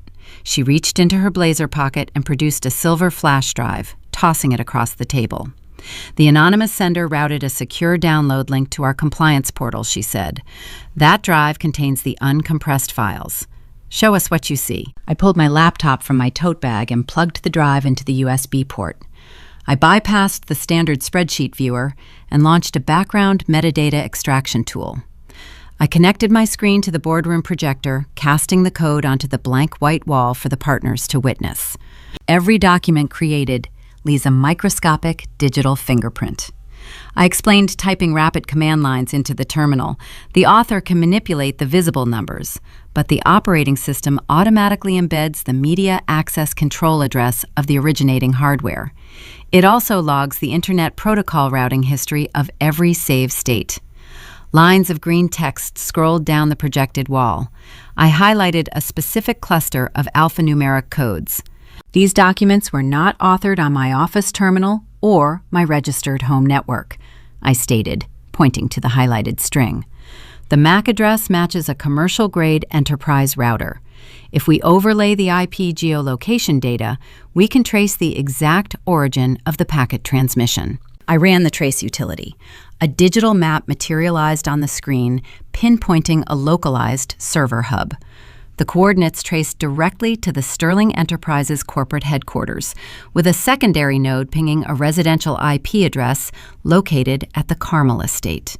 I turned away from the projected map and faced the senior partners. The timing of this anonymous tip coincides perfectly with my canceled wedding to the Sterling heir, I said, letting the silence amplify the weight of my words. This is not a whistleblower complaint. This is a retaliatory forgery executed by a decaying corporate dynasty attempting to use this firm as a weapon. If you entertain these fabricated documents, you open Midwest Actuarial to a devastating defamation lawsuit. Thomas and Richard stared at the wall in stunned silence. The corporate liability of participating in a fraudulent smear campaign paralyzed them. Evelyn stepped forward, her sharp eyes scanning the projected metadata. She recognized a manufactured paper trail. She turned to the partners, her voice leaving no room for debate. Gentlemen, I am taking jurisdiction over this complaint. There will be no administrative leave. Dillis will return to her desk. I need the boardroom cleared. Thomas and Richard gathered their briefcases and exited the room without a backward glance. Once the heavy doors clicked shut, Evelyn walked over and unplugged the projector. She leaned against the mahogany table, crossing her arms. You are fighting a very ugly war. Evelyn observed her tone shifting from corporate enforcer to a seasoned veteran recognizing a fellow soldier. The Sterlings do not forge compliance documents unless they are terrified of what you are holding. I need a favor, I said, stepping closer to the table. I have an offshore trust waiting to receive a seed capital transfer. But Beatrice filed an ex parte injunction yesterday. My domestic accounts will be frozen by a judge tomorrow afternoon. If I use standard banking channels, the pending hold will trap the funds. I need access to our secure internal routing portal to move my own clean capital before the freeze hits. Evelyn narrowed her eyes, weighing the risk. Using the firm infrastructure to bypass a pending legal freeze was a gray area. But she despised corporate bullies who weaponized compliance departments. I will authorize a one-time encrypted gateway under a dummy audit protocol. Evelyn decided, tapping her fingers against her arm. It will mask the destination and bypass the domestic clearinghouses. You have until midnight. Keep the firm out of the blast radius. I nodded, profound gratitude settling in my chest. I had successfully defended my professional fortress and secured a silent, powerful ally within the corporate hierarchy. I returned to my desk on the 42nd floor. The lingering whispers from my coworkers washed over me, but the sting of the public humiliation had vanished. Let them whisper. Let Beatrice think her PR assault was working. Enduring the societal rejection was the necessary cost of securing the ultimate victory. My professional life was stabilized, and Clara had the financial shield she needed to survive the coming storm. The defensive phase of my operation was complete. I closed my eyes and visualized the upcoming Sterling Foundation Charity Gala. The trap was fully constructed, and the bait was set. What is her next devastating move? The freezing Monday deadline passed without incident. Evelyn had successfully bypassed the domestic clearinghouses, utilizing the encrypted compliance gateway. The seed capital safely reached the offshore accounts, permanently protecting Clara and her son from financial ruin. Now I possessed the tactical freedom to pivot from a defensive posture into a full offensive assault. The Sterling Foundation Charity Gala loomed on the immediate horizon. It was a highly publicized cornerstone of the Indiana social calendar.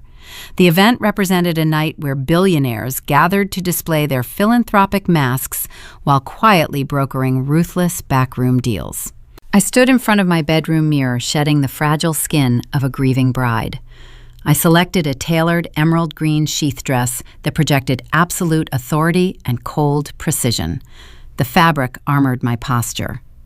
I was transforming myself into an untouchable corporate executioner. The psychological warfare needed to begin preemptively. Before I could spring the federal wire fraud ambush at the fundraiser, I had to destabilize Beatrice. I had to shatter her unshakable confidence and force her into making reckless decisions. I picked up my phone and called Aunt Vivian. Vivian was a formidable African-American woman who had spent 30 arduous years dismantling the entrenched old boys networks of the Midwest legal system. She built her stellar reputation the hard way, rising from an underpaid public defender to the fearsome managing partner of a premier corporate litigation firm. Throughout her career, she had battled arrogant families exactly like the Sterlings. She knew intimately how the wealthy guarded their public reputations, and she understood exactly how quickly investors abandoned a sinking ship.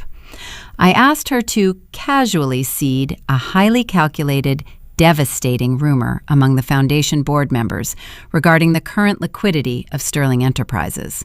Vivian executed the tactical maneuver flawlessly. Over an exclusive lunch at a private downtown social club, she requested a meeting with the primary benefactor of the charity board. Vivian mentioned a fictitious internal audit currently circulating among elite compliance officers.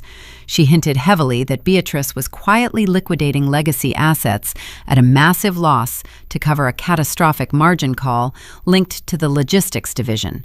In the insulated, paranoid world of high society, whispers travel significantly faster than fiber optic cables.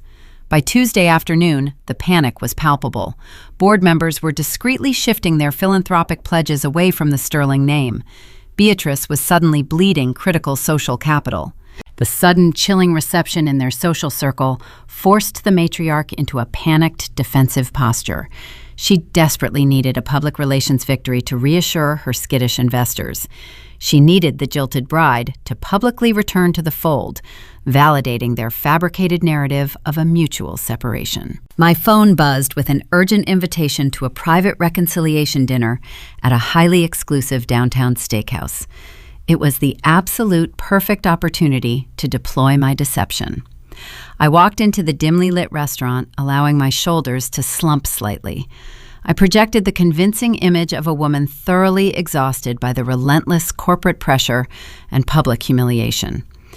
Harrison and Beatrice sat together in a plush leather booth at the very back of the dining room. Harrison wore his customary arrogant smirk, running his fingers along the rim of a crystal glass. His mother sipped a dry martini, her posture rigid with aristocratic entitlement and veiled desperation. I took my seat, keeping my eyes intentionally downcast, playing the role of the defeated opponent. We understand the media scrutiny has been exceptionally overwhelming. Dilys, the older woman, began, her tone dripping with condescending, toxic sympathy. We are generously prepared to offer you a quiet financial settlement to absorb the contested marital assets seamlessly. It will fully protect your remaining professional dignity and immediately stabilize our mutual portfolios. I listened to their rehearsed, manipulative monologue, pretending to weigh the heavy burden of their proposal.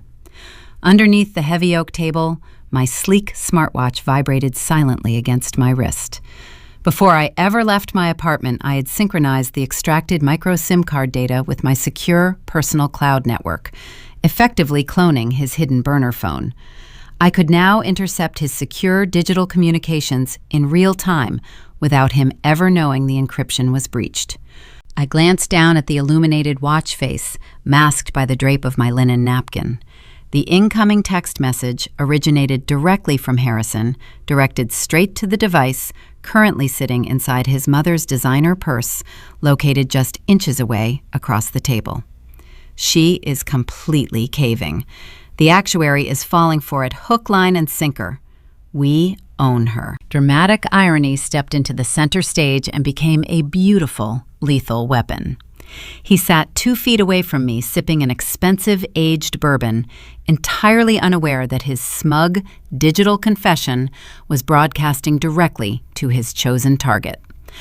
I maintained my carefully constructed facade, letting a deep, hesitant sigh escape my lips as I nodded slowly toward them. If I sign the settlement documents to quietly absorb these massive liabilities, I want an ironclad guarantee that the public smear campaign ends tonight, I requested, making my voice tremble just enough to successfully sell the elaborate performance.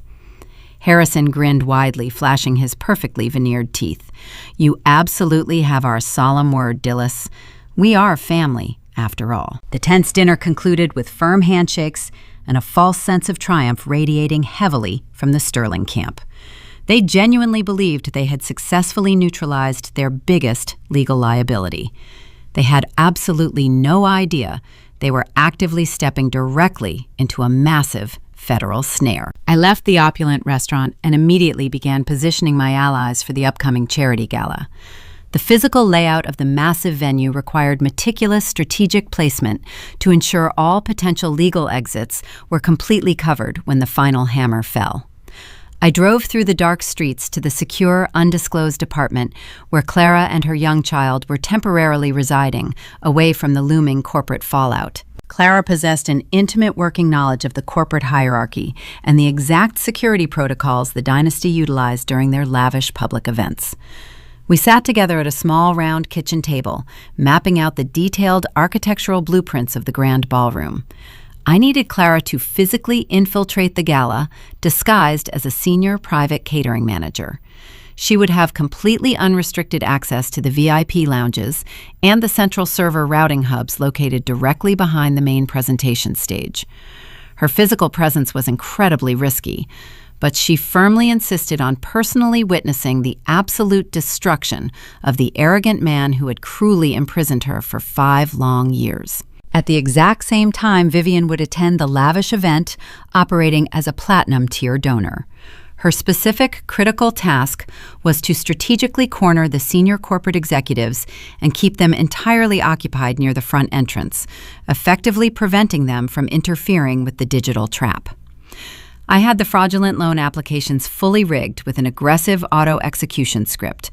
The precise moment Harrison connected his secure presentation tablet to the venue network to display the foundation financial health, the hidden script would violently trigger.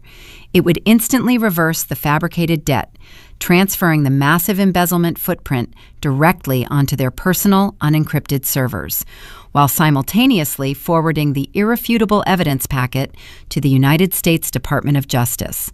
Every single piece of the complex puzzle was perfectly aligned. The immense psychological pressure had completely blinded Beatrice to her own massive vulnerabilities. Harrison was hopelessly intoxicated by his perceived easy victory over a naive actuary. My essential professional licenses were entirely secure, and the untouchable offshore trust was fully funded, guaranteeing absolute safety for the innocent child. The remaining anxious hours evaporated rapidly. Friday evening quickly descended upon the sprawling city, bringing a sharp, chilling wind that perfectly mirrored the impending devastation. The massive golden ballroom doors were about to swing open. The wealthy Indiana elite were eagerly donning their expensive diamonds and tailored silk, completely oblivious to the massive financial earthquake preparing to violently fracture their insulated, comfortable reality. I stood quietly in the dark shadows of the grand venue, checking the connection status on my smartwatch one final, crucial time. The bright green indicator light confirmed the digital snare was fully active and patiently waiting. The arrogant Sterlings were proudly marching straight toward their absolute destruction. Will they walk blindly into the federal wire fraud trap I had so carefully orchestrated, or would an unforeseen hidden variable suddenly disrupt my perfect mathematical equation? The secure data center located deep within my corporate headquarters maintained a constant freezing temperature. I occupied a solitary workstation surrounded by towering black server racks emitting a continuous mechanical hum. My unlikely ally, Clara, possessed an astonishing intellect. She had graciously supplied the necessary internal routing protocols, mapping the corrupt enterprise architecture with flawless precision. During her previous employment as a senior risk analyst, she meticulously documented every digital backdoor the billionaire family utilized to circumvent standard compliance audits. I navigated those hidden virtual corridors tonight. My hands moved rapidly across the illuminated keyboard, compiling a highly customized malicious payload designed to infiltrate the fraudulent commercial loan applications they illegally drafted using my stolen identity. Mathematics remains a purely objective universal language, entirely devoid of human emotion or subjective bias. My late father instilled that fundamental concept in my mind long before his untimely passing. He was a brilliant statistician who tragically placed his absolute trust in deceitful corporate partners, leaving his family burdened by crushing medical debts. I fully absorbed his painful life lessons, dedicating my entire career to mastering financial risk, so I would never become a helpless casualty trapped on a manufactured balance sheet. The intricate code I developed required absolute surgical exactness. I systematically extracted the forged electronic signatures they cleverly crafted to secure their illicit shadow capital. I then deeply embedded a self-replicating recursive script within the underlying metadata. When those specific files executed, they would no longer quietly deposit the stolen liquidity into protected offshore havens. Instead, the hidden payload would forcefully bounce the massive transaction through a designated government clearinghouse located in downtown Chicago. This specific geographic hop would instantly trigger a mandatory interstate alert with the Department of Justice. The underlying crime was no longer a simple, localized corporate embezzlement issue. I had effectively elevated their deceit into a massive federal offense, carrying severe mandatory minimum prison sentences. The complex digital snare was fully armed, but our ruthless adversaries refused to remain stationary. My encrypted mobile device suddenly vibrated against the cold metal desk surface. My formidable African-American Aunt Vivian forwarded an urgent judicial notice demanding immediate review. The vicious matriarch had just launched another aggressive legal assault, strategically designed to drain my remaining liquid resources. During the second year of my doomed romantic relationship, we purchased a sprawling luxury condominium overlooking the picturesque downtown canal. It was initially intended to serve as our primary marital residence before the lavish wedding was abruptly canceled. I personally contributed 60% of the initial down payment, liquidating my own hard-earned savings to secure the massive mortgage. The newly filed court docket revealed her elite litigation team filed a hostile, quiet title action. They falsely asserted the residential property was purchased entirely with philanthropic foundation assets and aggressively demanded immediate total forfeiture of my personal equity. They actively sought to strip the very walls from around me. The sheer audacity of this aggressive legal maneuver was genuinely breathtaking, but their supreme, blinding arrogance remained their ultimate critical vulnerability. I calmly glanced down at my sleek smartwatch, reading the intercepted messages, transmitting directly from the cloned burner device. The golden boy was currently texting his manipulative mother from the spacious leather back seat of his chauffeured luxury vehicle. The canal property is completely secured. She severely lacks the liquid capital to hire a decent defense attorney to fight the forfeiture mandate. The pesky actuary is completely cornered. We finally broke her stubborn spirit. I smiled warmly at the illuminated text message. He genuinely believed he was hunting a wounded, helpless animal, entirely unaware he was actively bleeding in deep, dark water, completely surrounded by an apex predator. Let them temporarily take the empty, luxurious condominium. Bricks and mortar were completely meaningless physical assets when their entire financial empire was about to rapidly turn to fine ash. I safely returned to my quiet apartment just before midnight. A thick, heavy cream envelope rested prominently on the polished granite kitchen island. The expensive, high-quality paper bore the unmistakable raised gold crest of the sterling philanthropic empire.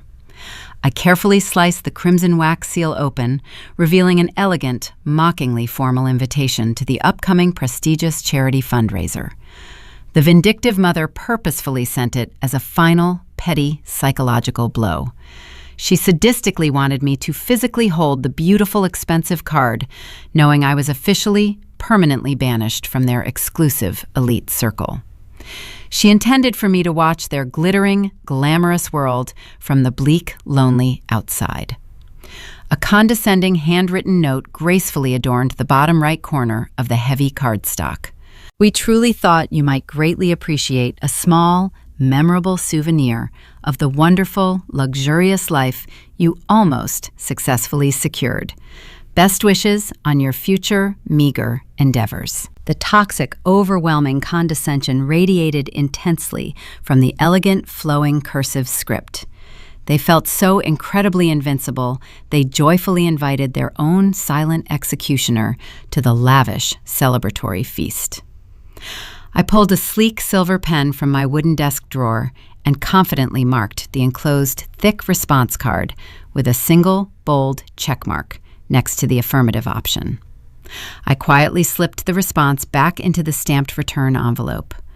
My physical attendance was absolutely mandatory to manually trigger the final, catastrophic phase of the covert sting operation. The intervening stressful days evaporated rapidly in a chaotic blur of intense, meticulous preparation. Vivian tirelessly organized her formidable legal associates, ensuring every single federal mandate was properly drafted and patiently waiting for a sympathetic district judge to sign the exact moment the government alarm sounded. Clara quietly secured her young, innocent child in a private, secure hotel suite located miles away from the impending destructive blast radius. We stood firmly together on the dangerous precipice of a monumental, historic shift in the city power dynamics. The wealthy, arrogant elite firmly believed their vast accumulated money permanently insulated them from the severe consequences of their terrible, destructive actions. Tonight, That thick, protective insulation would violently, brilliantly ignite. The crisp, biting autumn evening air stung my bare skin as I stepped gracefully out of the hired black town car outside the grand, opulent ballroom.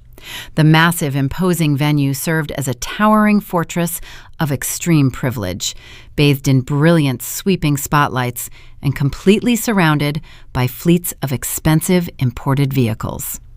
Eager, aggressive photographers clustered tightly near the crimson velvet ropes, rapidly capturing the glamorous arrival of the local, wealthy aristocracy. I walked calmly past the flashing bright cameras, wearing a stunning, backless, midnight black gown that clearly projected silent, lethal, absolute authority. Inside the massive, echoing hall, giant, sparkling crystal chandeliers cast a warm, inviting golden hue over hundreds of perfectly round tables, adorned with rare, imported white orchids and polished antique silver cutlery.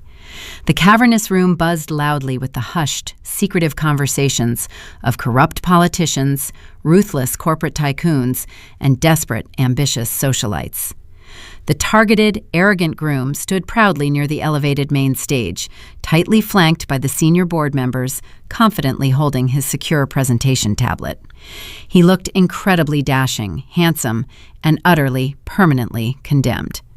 The fabricated loan documents were cleverly hidden deep within the presentation files, brilliantly disguised as legitimate philanthropic asset transfers meant to deeply impress the wealthy charity donors. The catastrophic detonation sequence was perfectly camouflaged, patiently waiting in the dark digital shadows. The tension reached an absolute fever pitch as the introductory speeches began echoing through the high-quality sound system. Will the arrogant heir confidently connect the tablet to the main venue network and hit the final submit button, permanently sealing his own devastating, inescapable fate? The grand ballroom of the Civic Center glowed with an artificial brilliance that rivaled the midday sun. Huge crystal chandeliers hung suspended from the vaulted ceiling, casting fragmented light onto the gathered crowds below. This was the pinnacle of the Indianapolis social season. The annual philanthropic gathering served as a convenient disguise for the wealthy aristocracy. They came to this opulent venue not to ease the suffering of the poor, but to secure their own elevated status among their peers. Decades ago, the original patriarch of the Sterling family established this charitable organization specifically to offset the massive tax liabilities generated by his ruthless industrial acquisitions. That legacy of calculated generosity continued tonight. Every prominent politician and successful business leader in the state was present, wearing tailored tuxedos and glittering diamond necklaces. I navigated through the dense throng of influential guests with measured, deliberate steps. My midnight black gown rustled softly against the polished marble floor. The dark fabric offered a stark contrast to the pastel silks and bright satins worn by the other women. They dressed to attract favorable attention, while I dressed for a corporate funeral. As I moved past the towering floral arrangements, the ambient noise in my immediate vicinity began to shift. The loud, boisterous laughter died away, replaced by rapid, hushed whispers. The vicious smear campaign initiated by my former future mother-in-law had successfully saturated this exclusive community. I could feel dozens of judgmental eyes tracking my movements. A prominent local real estate developer named Thomas Hastings stood near a champagne fountain. He had recently filed for bankruptcy after his risky commercial ventures failed. But tonight, he projected an aura of total financial stability. His wife leaned close to his ear, whispering rapidly as she cast a hostile glare in my direction. They fully believed the fabricated stories painting me as a greedy opportunist who tried to extort a massive financial settlement from a noble local dynasty. They judged me harshly to distract from their own hidden failures. That is the fundamental nature of this elite circle. They eagerly consume the destruction of others to temporarily forget their own precarious situations. I did not lower my gaze or quicken my pace. I maintained a posture of absolute serenity, gliding past the judging crowds with the icy composure of a seasoned risk analyst. My unbothered confidence deeply unnerved them.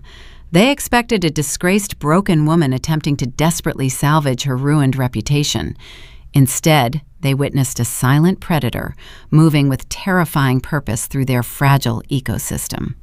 The psychological pressure mounted rapidly as the guests parted like water, making a clear path toward the front of the massive room. At the very center of the venue sat the designated VIP table. It was situated directly below the main stage, covered in pure white linen and decorated with rare imported orchids.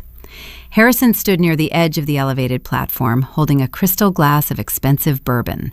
He was deep in conversation with a senior banking executive, wearing his customary arrogant smirk.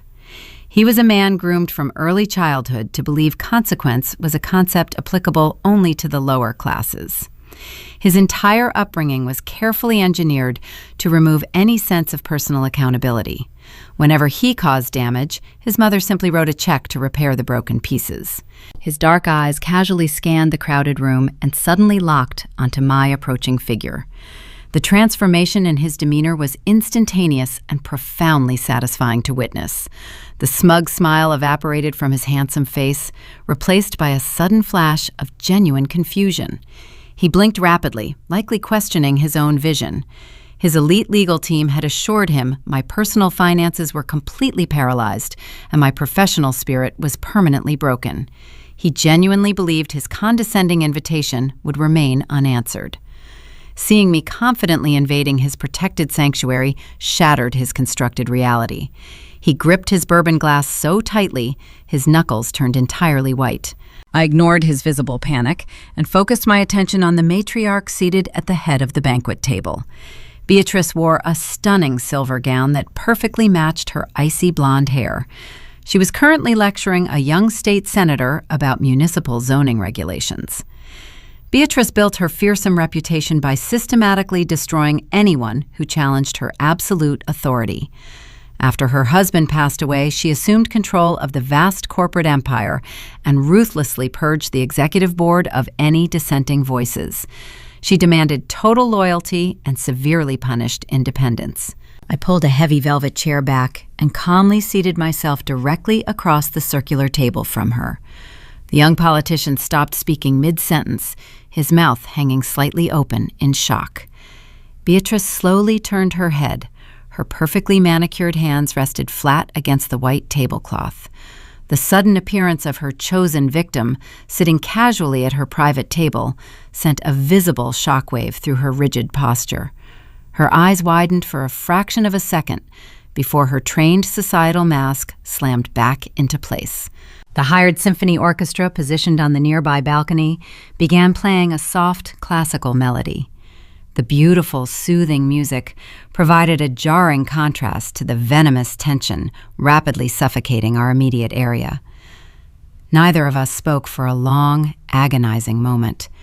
We simply stared at each other across the beautiful floral centerpiece, engaging in a silent, brutal battle of wills. I did not blink. I projected the terrifying calm of a woman who possessed the exact mathematical formula required to dismantle her entire existence. "What exactly do you think you are doing, Dilys?" the older woman finally hissed, keeping her voice incredibly low to avoid attracting unwanted attention from the surrounding tables. "You have absolutely no right to be in this building. Your presence here is a pathetic, desperate attempt to cause a public scene." "I received a formal invitation," I replied, keeping my tone perfectly level and devoid of any emotional inflection.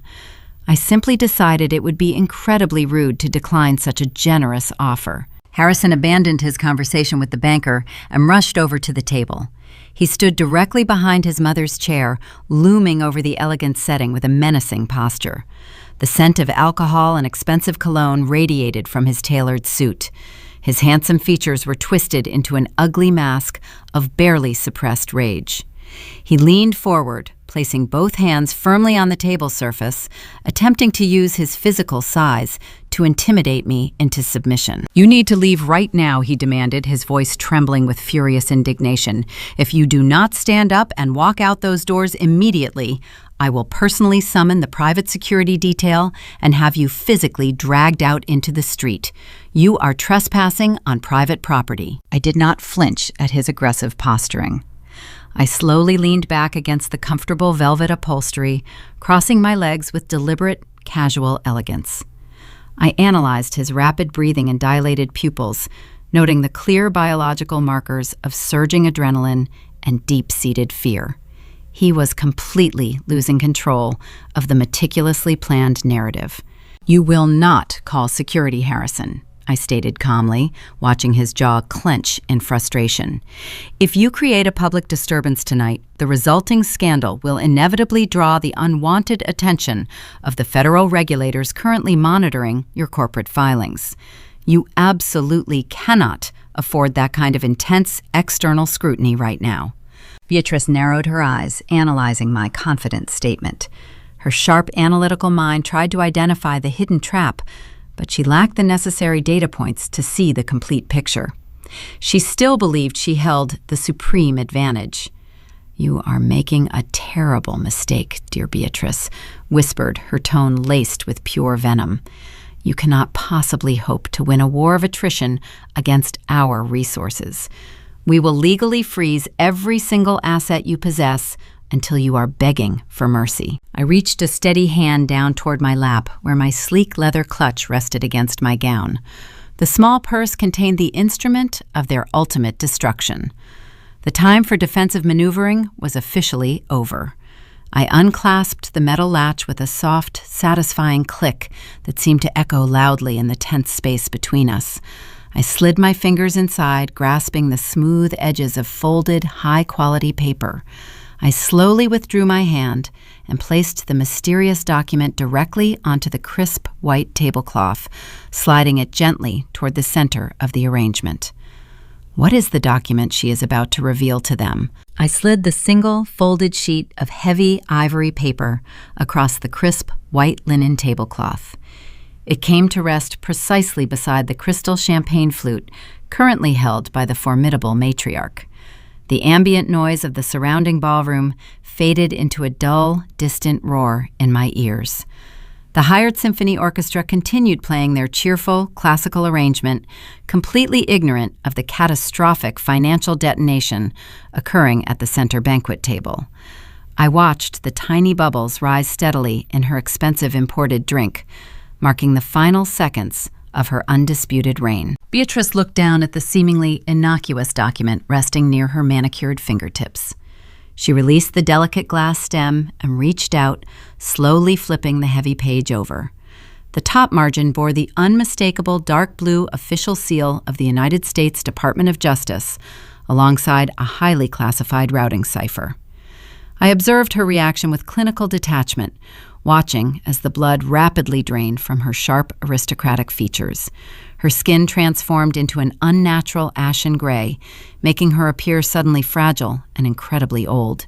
For 40 years, this ruthless woman operated her massive corporate dynasty with absolute impunity. She routinely crushed rival businesses by bribing local municipal judges and heavily funding the campaign coffers of corrupt state politicians. Her entire defense strategy relied upon exploiting regional jurisdiction and leveraging deep social connections within the state borders. During the early days of her marriage, she had personally orchestrated the hostile takeover of a rival manufacturing firm by blackmailing their chief executive. That historic victory cemented her belief that every human being possessed a specific price tag or a hidden vulnerability. She had never faced an opponent who refused to negotiate or one who possessed the technical capability to elevate her financial crimes to a national regulatory level. Her insulated, wealthy universe was abruptly colliding with the unforgiving reality of federal law enforcement. I leaned forward slightly, closing the physical distance between us. My posture remained relaxed, but my focus was absolute. My voice dropped to a hushed, lethal register, designed to cut through the surrounding festive chatter without drawing unwanted attention from the neighboring guests. Those specific alphanumeric codes printed at the top of the page represent a finalized grand jury subpoena, I murmured, watching her eyes dart frantically across the dense legal text. Every single offshore shell company you utilize to hide your illicit assets has been completely unmasked. The aggressive asset freeze you attempted to execute against my personal banking accounts yesterday morning provided the exact necessary justification for a comprehensive external regulatory audit. By legally claiming those funds belong to your philanthropic foundation, you inadvertently granted the federal government full authorization to trace their original source. Harrison stepped closer to his mother, leaning over her shoulder to read the printed text. His custom-tailored tuxedo suddenly seemed entirely too large for his shrinking frame. The perpetual arrogant smirk vanished completely, replaced by an expression of pure, unadulterated terror. He was raised in a protected golden bubble, firmly believing his vast inheritance provided permanent immunity from severe consequences. When he wrecked his expensive sports car during his college years, Beatrice simply bought the silence of the local police chief. When he carelessly destroyed the careers of subordinate employees, the corporate legal team buried the victims in suffocating non-disclosure agreements. He never learned how to survive a legitimate attack because his mother always neutralized the threat before it reached his doorstep. That comforting illusion shattered violently into a million irreparable pieces. The digital routing architecture you constructed was inherently flawed, Harrison 1 stated, shifting my intense gaze toward the trembling air. You arrogantly believed utilizing a highly encrypted proprietary banking application would adequately conceal the stolen capital. However, your fundamental misunderstanding of regulatory compliance proved absolutely fatal. When you attempted to transfer those fabricated loan proceeds to the secondary island accounts, you inadvertently routed the funds through a mandatory government clearinghouse located in Chicago. That specific geographical transmission automatically upgraded your routine corporate embezzlement scheme into a severe interstate wire fraud felony. The handsome golden boy visibly staggered backward as the devastating reality of his dire situation finally registered. He frantically reached into his tuxedo jacket pocket, instinctively grasping for his hidden mobile device. He desperately wanted to initiate a massive structural deletion of the corrupted servers, hoping to erase the damning evidence before the authorities could secure the physical drives. I would highly advise against attempting any hasty digital destruction. I cautioned softly, maintaining my icy composure. The authorities already possess a pristine, uncorrupted copy of the original network logs. Any sudden attempt to wipe the mainframe will simply trigger an additional charge of obstruction of justice, carrying a mandatory minimum sentence of 10 years. Beatrice finally found her voice, though it lacked its usual commanding resonance. It sounded brittle and remarkably weak, vibrating with poorly concealed panic. You cannot possibly prove we authorized those specific electronic transactions, she stammered, desperately clinging to plausible deniability. You are a disgruntled former employee attempting a pathetic extortion scheme. No credible federal prosecutor will believe the fabricated testimony of a bitter, jilted bride over the pristine, decades-long reputation of the Sterling Foundation. I smiled a cold, practiced expression entirely devoid of any genuine warmth. You are completely correct regarding my perceived lack of credibility, Beatrice. I am acutely aware that your expensive public relations team spent the entire weekend painting me as a hysterical, opportunistic gold digger. That is precisely why I am not the primary witness providing the damning testimony tonight. I gestured gracefully toward the massive golden double doors located at the far end of the opulent banquet hall. A large, aggressive cluster of prominent local journalists and national media correspondents gathered eagerly behind the crimson velvet ropes, aggressively documenting the glamorous arrivals. The brilliant flashes of their expensive cameras illuminated the entrance like a continuous electrical storm. If you look closely near the primary press pool, you will clearly notice a familiar face standing quietly next to my formidable legal counsel, I instructed calmly, enjoying the raw panic flooding her pale blue eyes. Both mother and son turned their heads simultaneously, scanning the distant, crowded entrance. Standing partially obscured by a towering, extravagant floral arrangement was Clara.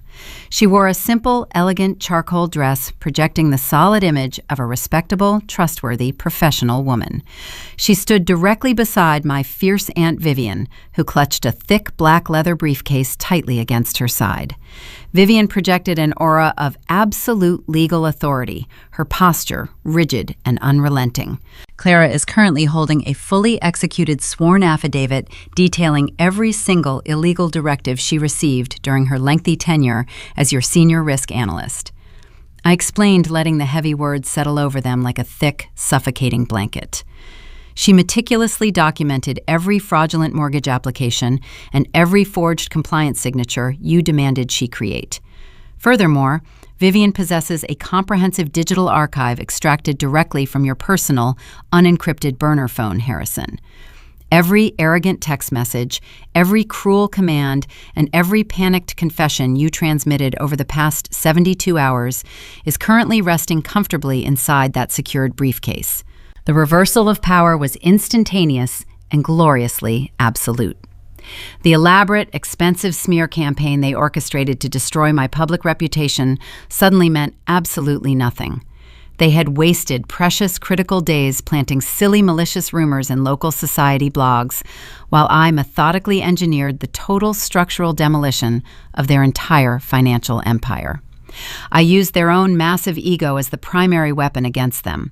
Beatrice slumped heavily back into her plush velvet dining chair, breathing rapidly, as the magnificent crystal chandeliers seemed to dim slightly around her.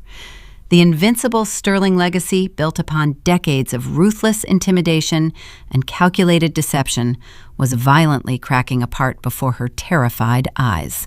The massive concrete foundation of her grand dynasty was rapidly crumbling, turning to fine dust under the crushing weight of undeniable federal scrutiny.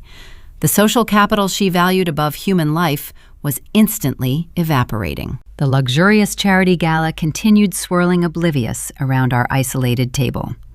Wealthy, oblivious guests continued drinking expensive imported champagne and laughing at trivial, superficial jokes, completely unaware that the reigning monarchs of their exclusive society were currently facing total, inescapable ruin. The profound, dramatic irony hung heavily in the perfumed air. Harrison buried his handsome face in his trembling hands, his breathing ragged and incredibly shallow. He looked exactly like a frightened small child, desperately wishing he could awaken from a terrifying night terror. But there was no miraculous escape from the cold, mathematical certainty of the trap I painstakingly constructed. The complex variables were firmly locked into place, and the final equation resolved to exactly 0. I remained perfectly still, watching the older woman fiercely process the sheer magnitude of her impending destruction. A cornered apex predator is infinitely more dangerous than a comfortable one. Beatrice possessed vast hidden resources and a shadowy network of desperate, powerful allies who would fight viciously to protect their own exposed illicit interests. She would never simply surrender her freedom and walk quietly into a barren concrete prison cell without launching a catastrophic counteroffensive. As the color slowly returned to her sharp features, her initial profound shock rapidly transformed into something much darker and incredibly volatile. The sheer, paralyzing panic faded quickly, replaced by a chilling, murderous clarity. What desperate, violent maneuver will the ruthless matriarch attempt now that her very survival depends on completely silencing the only woman who holds the key to her absolute downfall? The ballroom atmosphere immediately shifted, becoming suffocatingly dense and intensely cold. Beatrice sat motionless, staring intently at the redacted federal document resting near her untouched crystal champagne flute. The initial profound shock vanishing from her sharp, aristocratic features swiftly transformed into a terrifying, predatory calculation. Her entire existence revolved around ruthless, unapologetic self-preservation. Decades ago, when her late husband tragically passed away, leaving behind colossal hidden gambling debts, she callously liquidated his prized regional manufacturing divisions without shedding a single genuine tear. She terminated thousands of loyal employees, discarding human beings as easily as she discarded unfavorable balance sheets. Now, directly facing the grim reality of an inescapable federal prison sentence, she evaluated the panicked people sitting at this lavish banquet table, utilizing that exact same chilling mathematical logic. She slowly shifted her intense gaze away from the damning subpoena and locked eyes directly with me. The older woman possessed an extraordinary capacity for instantaneous emotional detachment. She leaned forward slightly, lowering her voice into a tight conspiratorial whisper that intentionally excluded her terrified son sitting mere inches away. "You are an incredibly intelligent, logical woman, Dilys," she began her tone, smoothing out into a practiced, hypnotic, diplomatic cadence. "We both clearly understand that dragging this unfortunate private matter into a messy public courtroom will entirely drain the remaining vital liquidity from the philanthropic foundation. The subsequent astronomical legal fees alone would prove totally catastrophic for everyone involved, including your own future career prospects. I am fully prepared to offer you a highly lucrative permanent alternative arrangement right now." Harrison lifted his handsome head from his trembling hands, his pale face a tragic mask of utter, profound confusion. "Mother, what exactly are you doing?" he stammered, his voice cracking terribly under the immense psychological strain. Beatrice ignored his desperate interruption, keeping her unblinking focus squarely on my face. "My eldest son has, unfortunately, proven himself to be an immense, uncontrollable liability," she stated coldly, her harsh words slicing through the tense atmosphere like a sharpened surgical scalpel. He acted completely independently when he foolishly initiated those disastrous, unauthorized offshore wire transfers. I possessed zero prior knowledge regarding his clumsy, amateur embezzlement scheme. If you agree to contact your aggressive attorneys immediately and halt this destructive external audit, I will legally transfer his entire portfolio of voting shares directly into your private holding company. You will instantly become the sole majority stakeholder of the entire corporate enterprise. I will gladly sacrifice him to the investigating authorities to ensure the survival of our primary generational legacy." The sheer, absolute moral bankruptcy of her desperate proposal hung heavily over the elegant white linen tablecloth. She was literally serving her only biological child directly to the proverbial hungry wolves, just to shield her own vast accumulated wealth. It was a stunning display of narcissistic survival instinct, perfectly illustrating the hollow, rotting core of their esteemed bloodline. A strangled, pathetic noise escaped from the golden boy. He stared at the cruel woman who raised him, his dark eyes wide with a horrified realization. "You cannot possibly do this," he gasped, stumbling backwards so forcefully his expensive velvet dining chair crashed loudly against the polished marble floor. "I executed those specific financial transfers because you explicitly ordered me to cover the severe, dangerous shortfall in your hidden logistics accounts. You are the person who secretly spent the foundation capital on those failed overseas commercial real estate ventures." "Do not dare raise your voice to me, you incompetent, useless fool," Beatrice snarled, her carefully constructed glamorous societal mask shattering into jagged, irreparable pieces. "I spent 40 grueling years building a pristine, impenetrable empire from the ground up. You, single-handedly, managed to jeopardize everything we own simply because you could not outsmart a simple Midwestern actuary. You undeniably deserve every single minute of the lengthy federal sentence you are about to receive." The vicious, whispered argument escalated rapidly, turning incredibly toxic. They aggressively traded horrific, detailed accusations, tearing at each other with savage, pathetic desperation. Decades of deeply buried familial resentments and numerous hidden crimes violently spilled out onto the elegant table, mingling awkwardly with the scattered, delicate white orchids. Harrison desperately threatened to immediately testify against her, offering full cooperation to the prosecuting attorneys, while Beatrice viciously promised to hire the most expensive defense lawyers in the country, just to ensure he received the absolute maximum possible penalty. I sat perfectly still, absorbing the incredible spectacle. I was calmly watching the magnificent, wealthy dynasty devour itself from the inside out.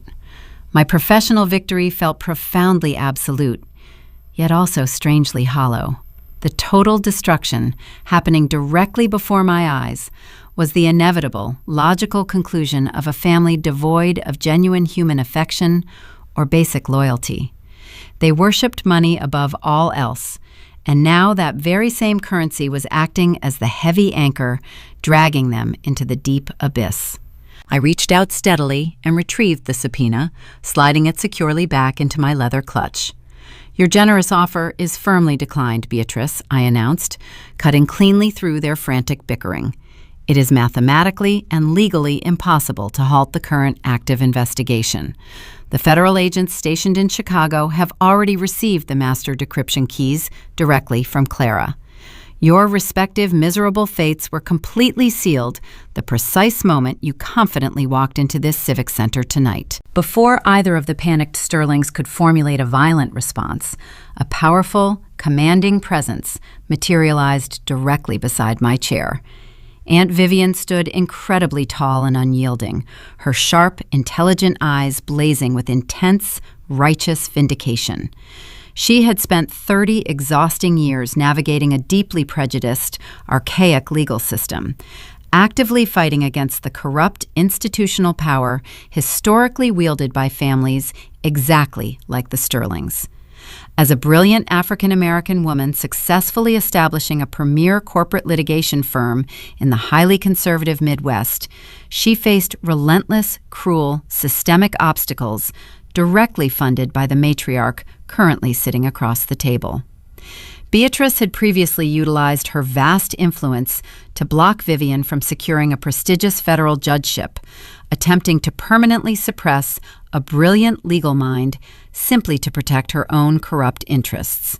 "Good evening, Beatrice," Vivian stated calmly, her rich, resonant voice carrying the undeniable heavy weight of ultimate authority.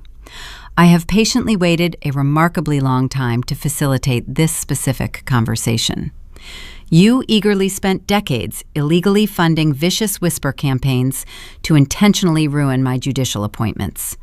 You arrogantly believed your inherited privilege made you eternally untouchable." The shaking matriarch glared up at the imposing attorney, her perfectly manicured hands trembling with pure, impotent rage.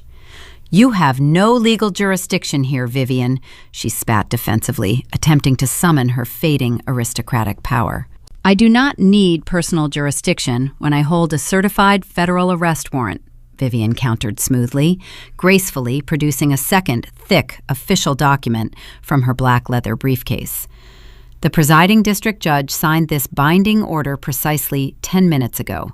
Your stolen wealth can no longer shield you from the devastating consequences of your abhorrent criminal actions.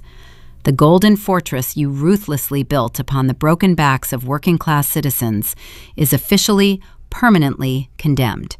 You are going to spend the remainder of your natural life sitting in a barren concrete facility where your expensive designer name means virtually nothing to the prison guards." Harrison abruptly shoved past the towering, extravagant floral arrangement, his erratic movements totally frantic and uncoordinated. He yanked his mobile device from his tailored tuxedo jacket, his trembling thumbs flying recklessly across the illuminated glass screen in a futile attempt to execute a mass deletion of the corrupted network servers. He was sweating profusely, audibly mumbling incoherent, fragmented prayers to a deity he never previously acknowledged during his privileged, comfortable life. He remained entirely oblivious to the fundamental technical fact that I possessed a flawless, active digital clone of that exact phone, actively recording his blatant obstruction attempts in real time. Every single keystroke he made generated a fresh, new felony count. Through the heavily reinforced glass windows of the grand ballroom, a new, terrifying sound began to quickly penetrate the cheerful classical symphony music. The faint, distant wail of emergency police sirens echoed sharply through the cold, dark autumn night air. The piercing shrieking noise grew steadily louder, rapidly multiplying as dozens of law enforcement vehicles aggressively approached the sprawling venue. The flashing, brilliant red and blue emergency lights began reflecting harshly off the hanging crystal chandeliers, casting an eerie, chaotic glow across the terrified, pale faces of the gathered Indianapolis elite. The inescapable, brutal reality of American criminal justice had finally violently arrived at their exclusive, guarded doorstep. The surrounding oblivious guests finally fully realized the unfolding, monumental catastrophe, quickly abandoning their catered meals and rapidly backing away from the central VIP area in a giant, uncoordinated, panicked wave. The heavy brass doors located at the main front entrance suddenly burst violently open. As heavily armed federal agents flooded into the opulent room, the towering empire completely collapsed. Is there any desperate maneuver left for this cornered, powerful family? Or will the sheer immense weight of their collective myriad sins finally, permanently drag them down into the dark, inescapable abyss?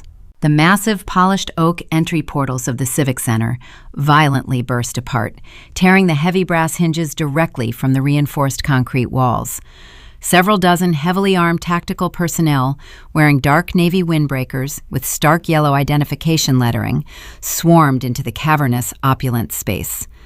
The hired classical musicians abruptly stopped playing their elegant instruments, leaving a deafening, heavy silence, punctuated only by the intimidating, heavy thud of combat boots striking the imported Italian tile floor.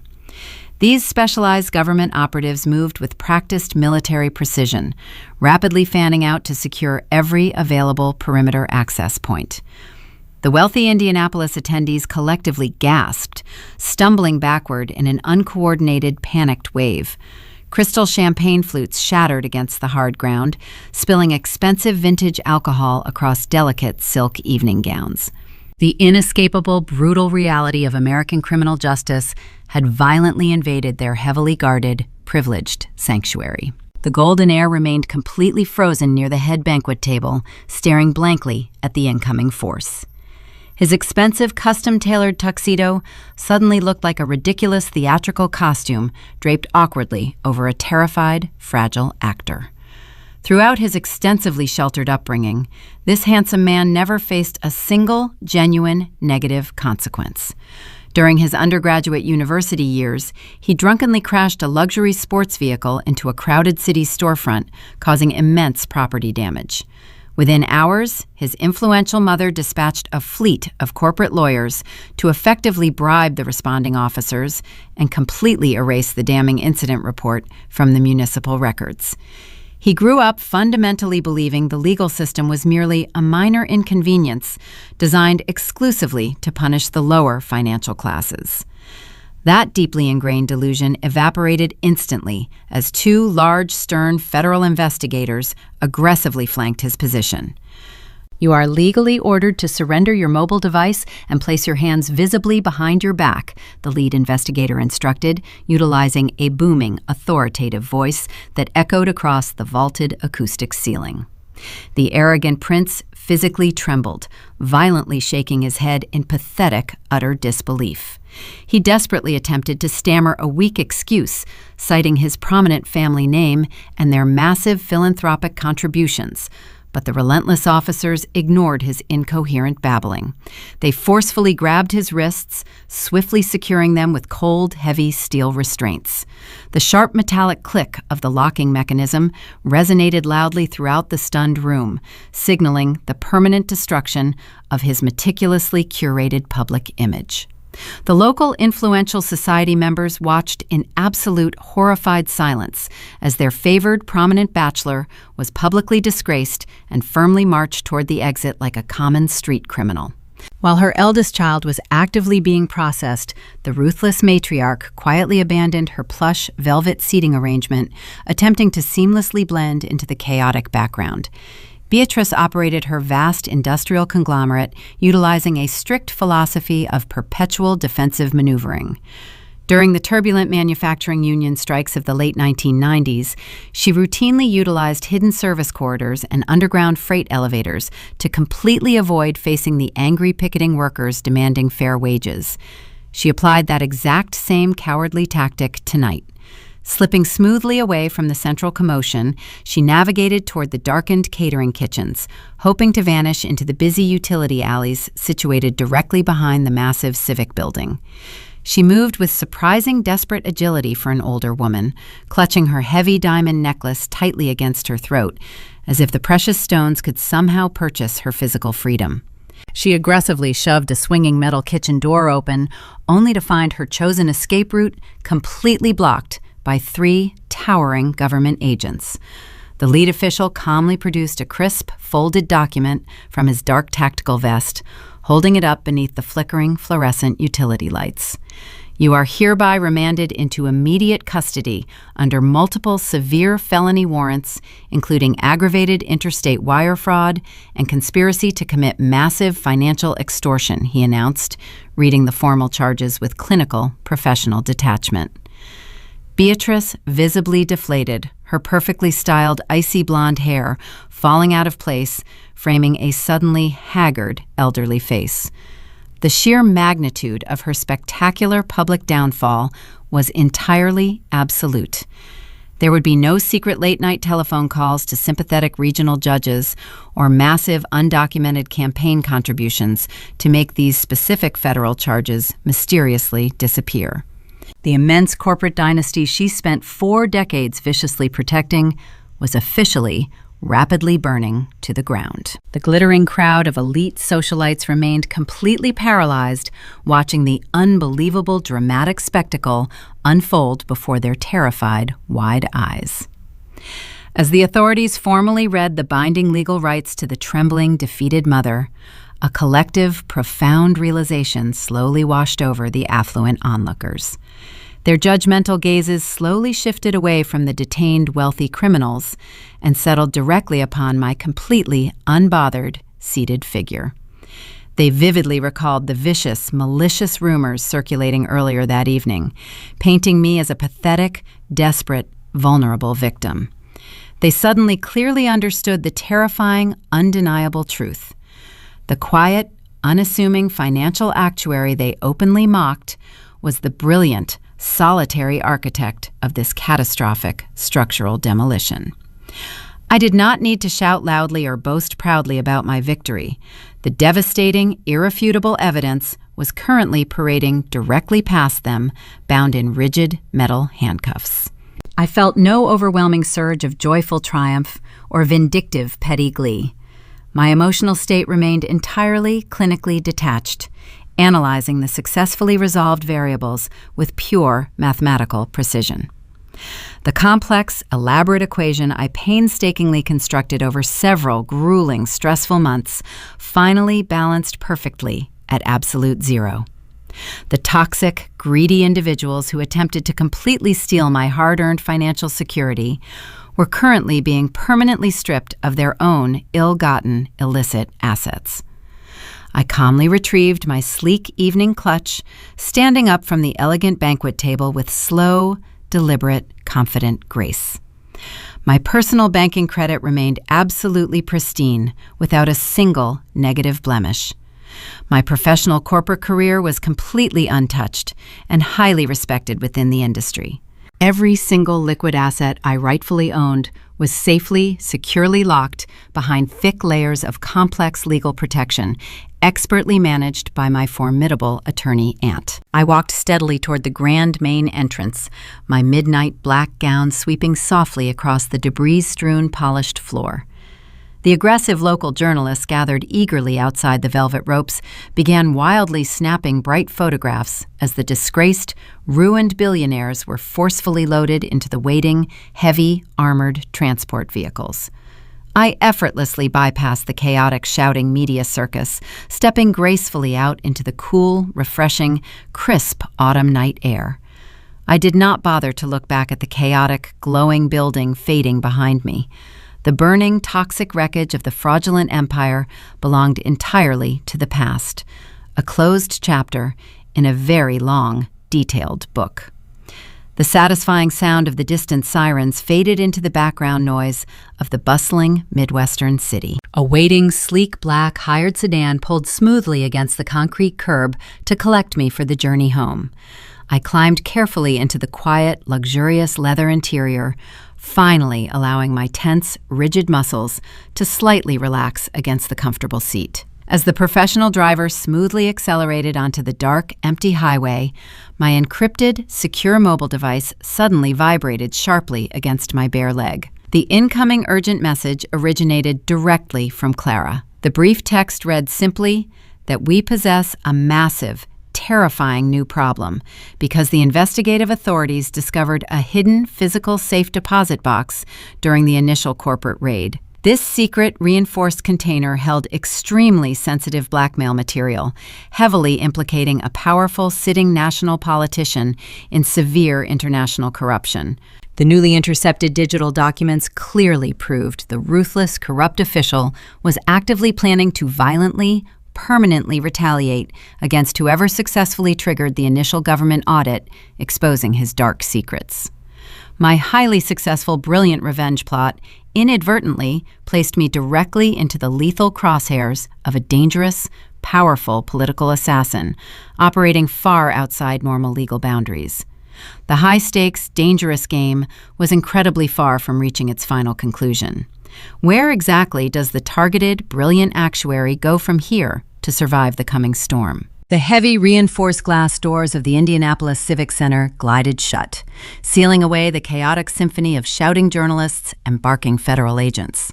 Dilys Scott stepped onto the expansive concrete plaza, taking a slow, deliberate breath of the crisp autumn air. The oppressive artificial warmth of the grand ballroom instantly dissipated, replaced by the bracing chill of the Midwestern night. The cloying scent of expensive imported perfume and nervous sweat faded away, leaving only the clean, sharp smell of damp asphalt and fallen oak leaves. She stood near the towering marble columns for a long, uninterrupted moment, allowing the profound silence of the exterior world to wash over her tense frame. The crushing psychological weight she carried for the past several grueling months finally lifted, evaporating entirely into the dark, starry sky. She began walking toward the designated valet parking area, her midnight black evening gown rustling softly against the paved walkway. The bright, flashing lights of the emergency vehicles painted the surrounding brick walls in frantic, alternating shades of crimson and blue. But Dilys moved smoothly through the shadows, deliberately avoiding the glaring illumination. She did not seek the attention of the aggressive press pool or desire any public recognition for the monumental structural collapse happening inside the venue. Her victory required absolutely no external validation. The complete neutralization of the toxic threat and the restoration of systemic balance was entirely sufficient for her analytical mind. Near the edge of the dimly lit parking structure, a solitary figure waited quietly beneath the amber glow of a solitary street lamp. Clara stood perfectly still, wearing her simple charcoal dress, her hands clasped tightly together in front of her waist. The former senior risk analyst looked physically exhausted, but an undeniable spark of profound relief radiated from her relaxed posture. She had risked her entire professional livelihood and her personal liberty to assist in the controlled demolition of the corrupt dynasty. Dilys approached the older woman, retrieving a thick, sealed parchment envelope from her elegant leather clutch. She held the heavy packet forward, offering it directly to Clara. The legal paperwork inside this envelope represents a fully executed, irrevocable trust, Dilys explained, her voice projecting absolute certainty and calm assurance. My Aunt Vivian personally drafted the binding clauses this afternoon and registered the finalized documents with the State Financial Oversight Board. The designated beneficiary is your 4-year-old son. The initial capital funding is secured through a completely clean, independent holding company, entirely disconnected from any contested sterling assets. The funds are legally shielded from any future civil litigation or government forfeiture. Clara accepted the heavy envelope with visibly shaking hands, holding it carefully against her chest, as if protecting a fragile living creature. A single tear escaped her weary eyes, tracing a slow path down her cheek. She had spent 5 agonizing years trapped in a vicious cycle of corporate abuse, constantly threatened by the ruthless matriarch who held her career hostage. Beatrice weaponized the vulnerable child, demanding illegal compliance in exchange for basic job security. That terrifying, endless nightmare was officially, permanently terminated. "You actually kept your promise," Clara whispered, her voice thick with overwhelming raw emotion. "You possessed every logical reason to simply abandon me after securing the decrypted network logs. You could have easily left me to face the federal prosecutors alone." "I am a professional actuary," Clara Dillis replied, offering a gentle, genuine smile. "I fundamentally believe in honoring legitimate contracts and carefully balancing every single equation. You provided the necessary critical data required to dismantle a massive criminal enterprise. You protected your child the only way you possibly could under immense duress. I simply ensured the final calculation accurately reflected your invaluable contribution. You are completely free to begin again without ever looking over your shoulder." Clara nodded slowly, wiping the stray tear from her face. She took a deep, stabilizing breath, her posture straightening noticeably. "You saved us both, Dillis. You walked directly into the center of their toxic web and tore the entire structure down from the inside out. There is one additional clause located on the final page." Dillis added, her tone shifting into a crisp professional register. "The independent holding company funding the trust also acquired the majority voting proxy for the restructured philanthropic foundation. I named you as the primary executive director. You are now the official commanding authority over every single remaining board member who previously ignored your suffering." The older woman gasped loudly, her eyes widening in absolute astonishment. The spectacular poetic justice of the arrangement left her completely speechless. The abused subordinate worker was instantly elevated to the supreme leadership position, holding the ultimate authority over her former wealthy tormentors. It was a brilliant, completely unexpected maneuver that perfectly utilized the existing corporate framework to permanently install an ethical leader. "Use the authority wisely," Dillis instructed softly, turning away from the stunned, grateful woman. Clara simply bowed her head, weeping tears of profound joy as she walked toward the nearby transit station, her steps growing lighter with every passing second. The transaction was complete. The innocent collateral damage was fully mitigated. Before Dillis could signal the parking attendant, a sleek, dark sedan pulled silently up to the curb. The tinted rear window glided downward, revealing the formidable, imposing profile of Aunt Vivian. The brilliant African-American defense attorney looked immensely satisfied. The sharp lines of her face relaxed into a rare expression of total contentment. She had battled the systemic prejudice and vast corruption of the local elite for decades. Tonight represented her ultimate crowning judicial achievement. The federal magistrate officially denied their immediate bail requests. Vivian announced, her rich, resonant tone echoing softly in the quiet night. Both mother and son will remain securely detained in the maximum security holding facility until the grand jury convenes next week. The remaining corporate board members are currently frantically contacting my office, begging for leniency deals. The entire corrupt syndicate is aggressively turning on each other, precisely as you accurately modeled in your initial risk assessment. Dillis leaned slightly toward the open window, meeting her aunt's proud, fierce gaze. "Ensure you charge them triple your standard hourly rate for the initial consultation," she suggested, her tone carrying a hint of dry, practiced humor. Vivian laughed, a deep musical sound that seemed to chase away the remaining shadows hovering in the concrete structure. "I am already drafting the premium invoice, my dear. You executed a flawless maneuver tonight, Dillis. You honored your parents' legacy by refusing to let those wealthy parasites consume your independent spirit. Drive safely and take a long, well-deserved vacation." The heavy dark window rolled up and the sedan smoothly accelerated, merging seamlessly into the sparse late-night city traffic. Dillis turned back to the valet podium, handing her ticket to the wide-eyed young attendant who was still staring in shock at the police activity swarming the main building. Within minutes, her own modest, reliable car was brought around to the front driveway. She slid into the comfortable driver's seat, the familiar interior offering a comforting, quiet sanctuary after the sterile, intimidating opulence of the charity gala. She closed the heavy car door, shutting out the external world entirely. The engine purred to life with a quiet, steady, comforting hum. Before shifting the transmission into gear, Dilys paused her attention, immediately drawn to the passenger seat. Resting carefully on the pristine upholstery was a meticulously preserved vintage wool coat. The elegant tailored garment originally belonged to her late mother, representing decades of honest hard work and genuine immense sacrifice. Just a few short months ago, the arrogant Sterling matriarch had cruelly mocked this exact piece of clothing, utilizing it as a prime example of Dilys' supposedly inferior social pedigree. Beatrice arrogantly believed the worn fabric signaled vulnerable weakness and pathetic poverty. Instead, that simple, beloved coat served as the ultimate catalyst for their complete destruction. When Harrison carelessly spilled his expensive wine on the delicate sleeve, he forced Dilys to visit the exclusive dry cleaning service utilized by the elite family.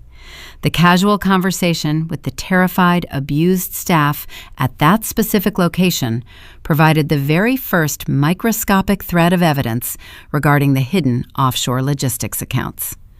By intentionally disrespecting her cherished family history, the arrogant billionaires inadvertently handed her the precise weapon required to execute their absolute ruin. Dilys reached out, gently tracing the soft, familiar wool with her fingertips. The fabric felt warm and incredibly grounding. She did not just survive the ultimate emotional betrayal.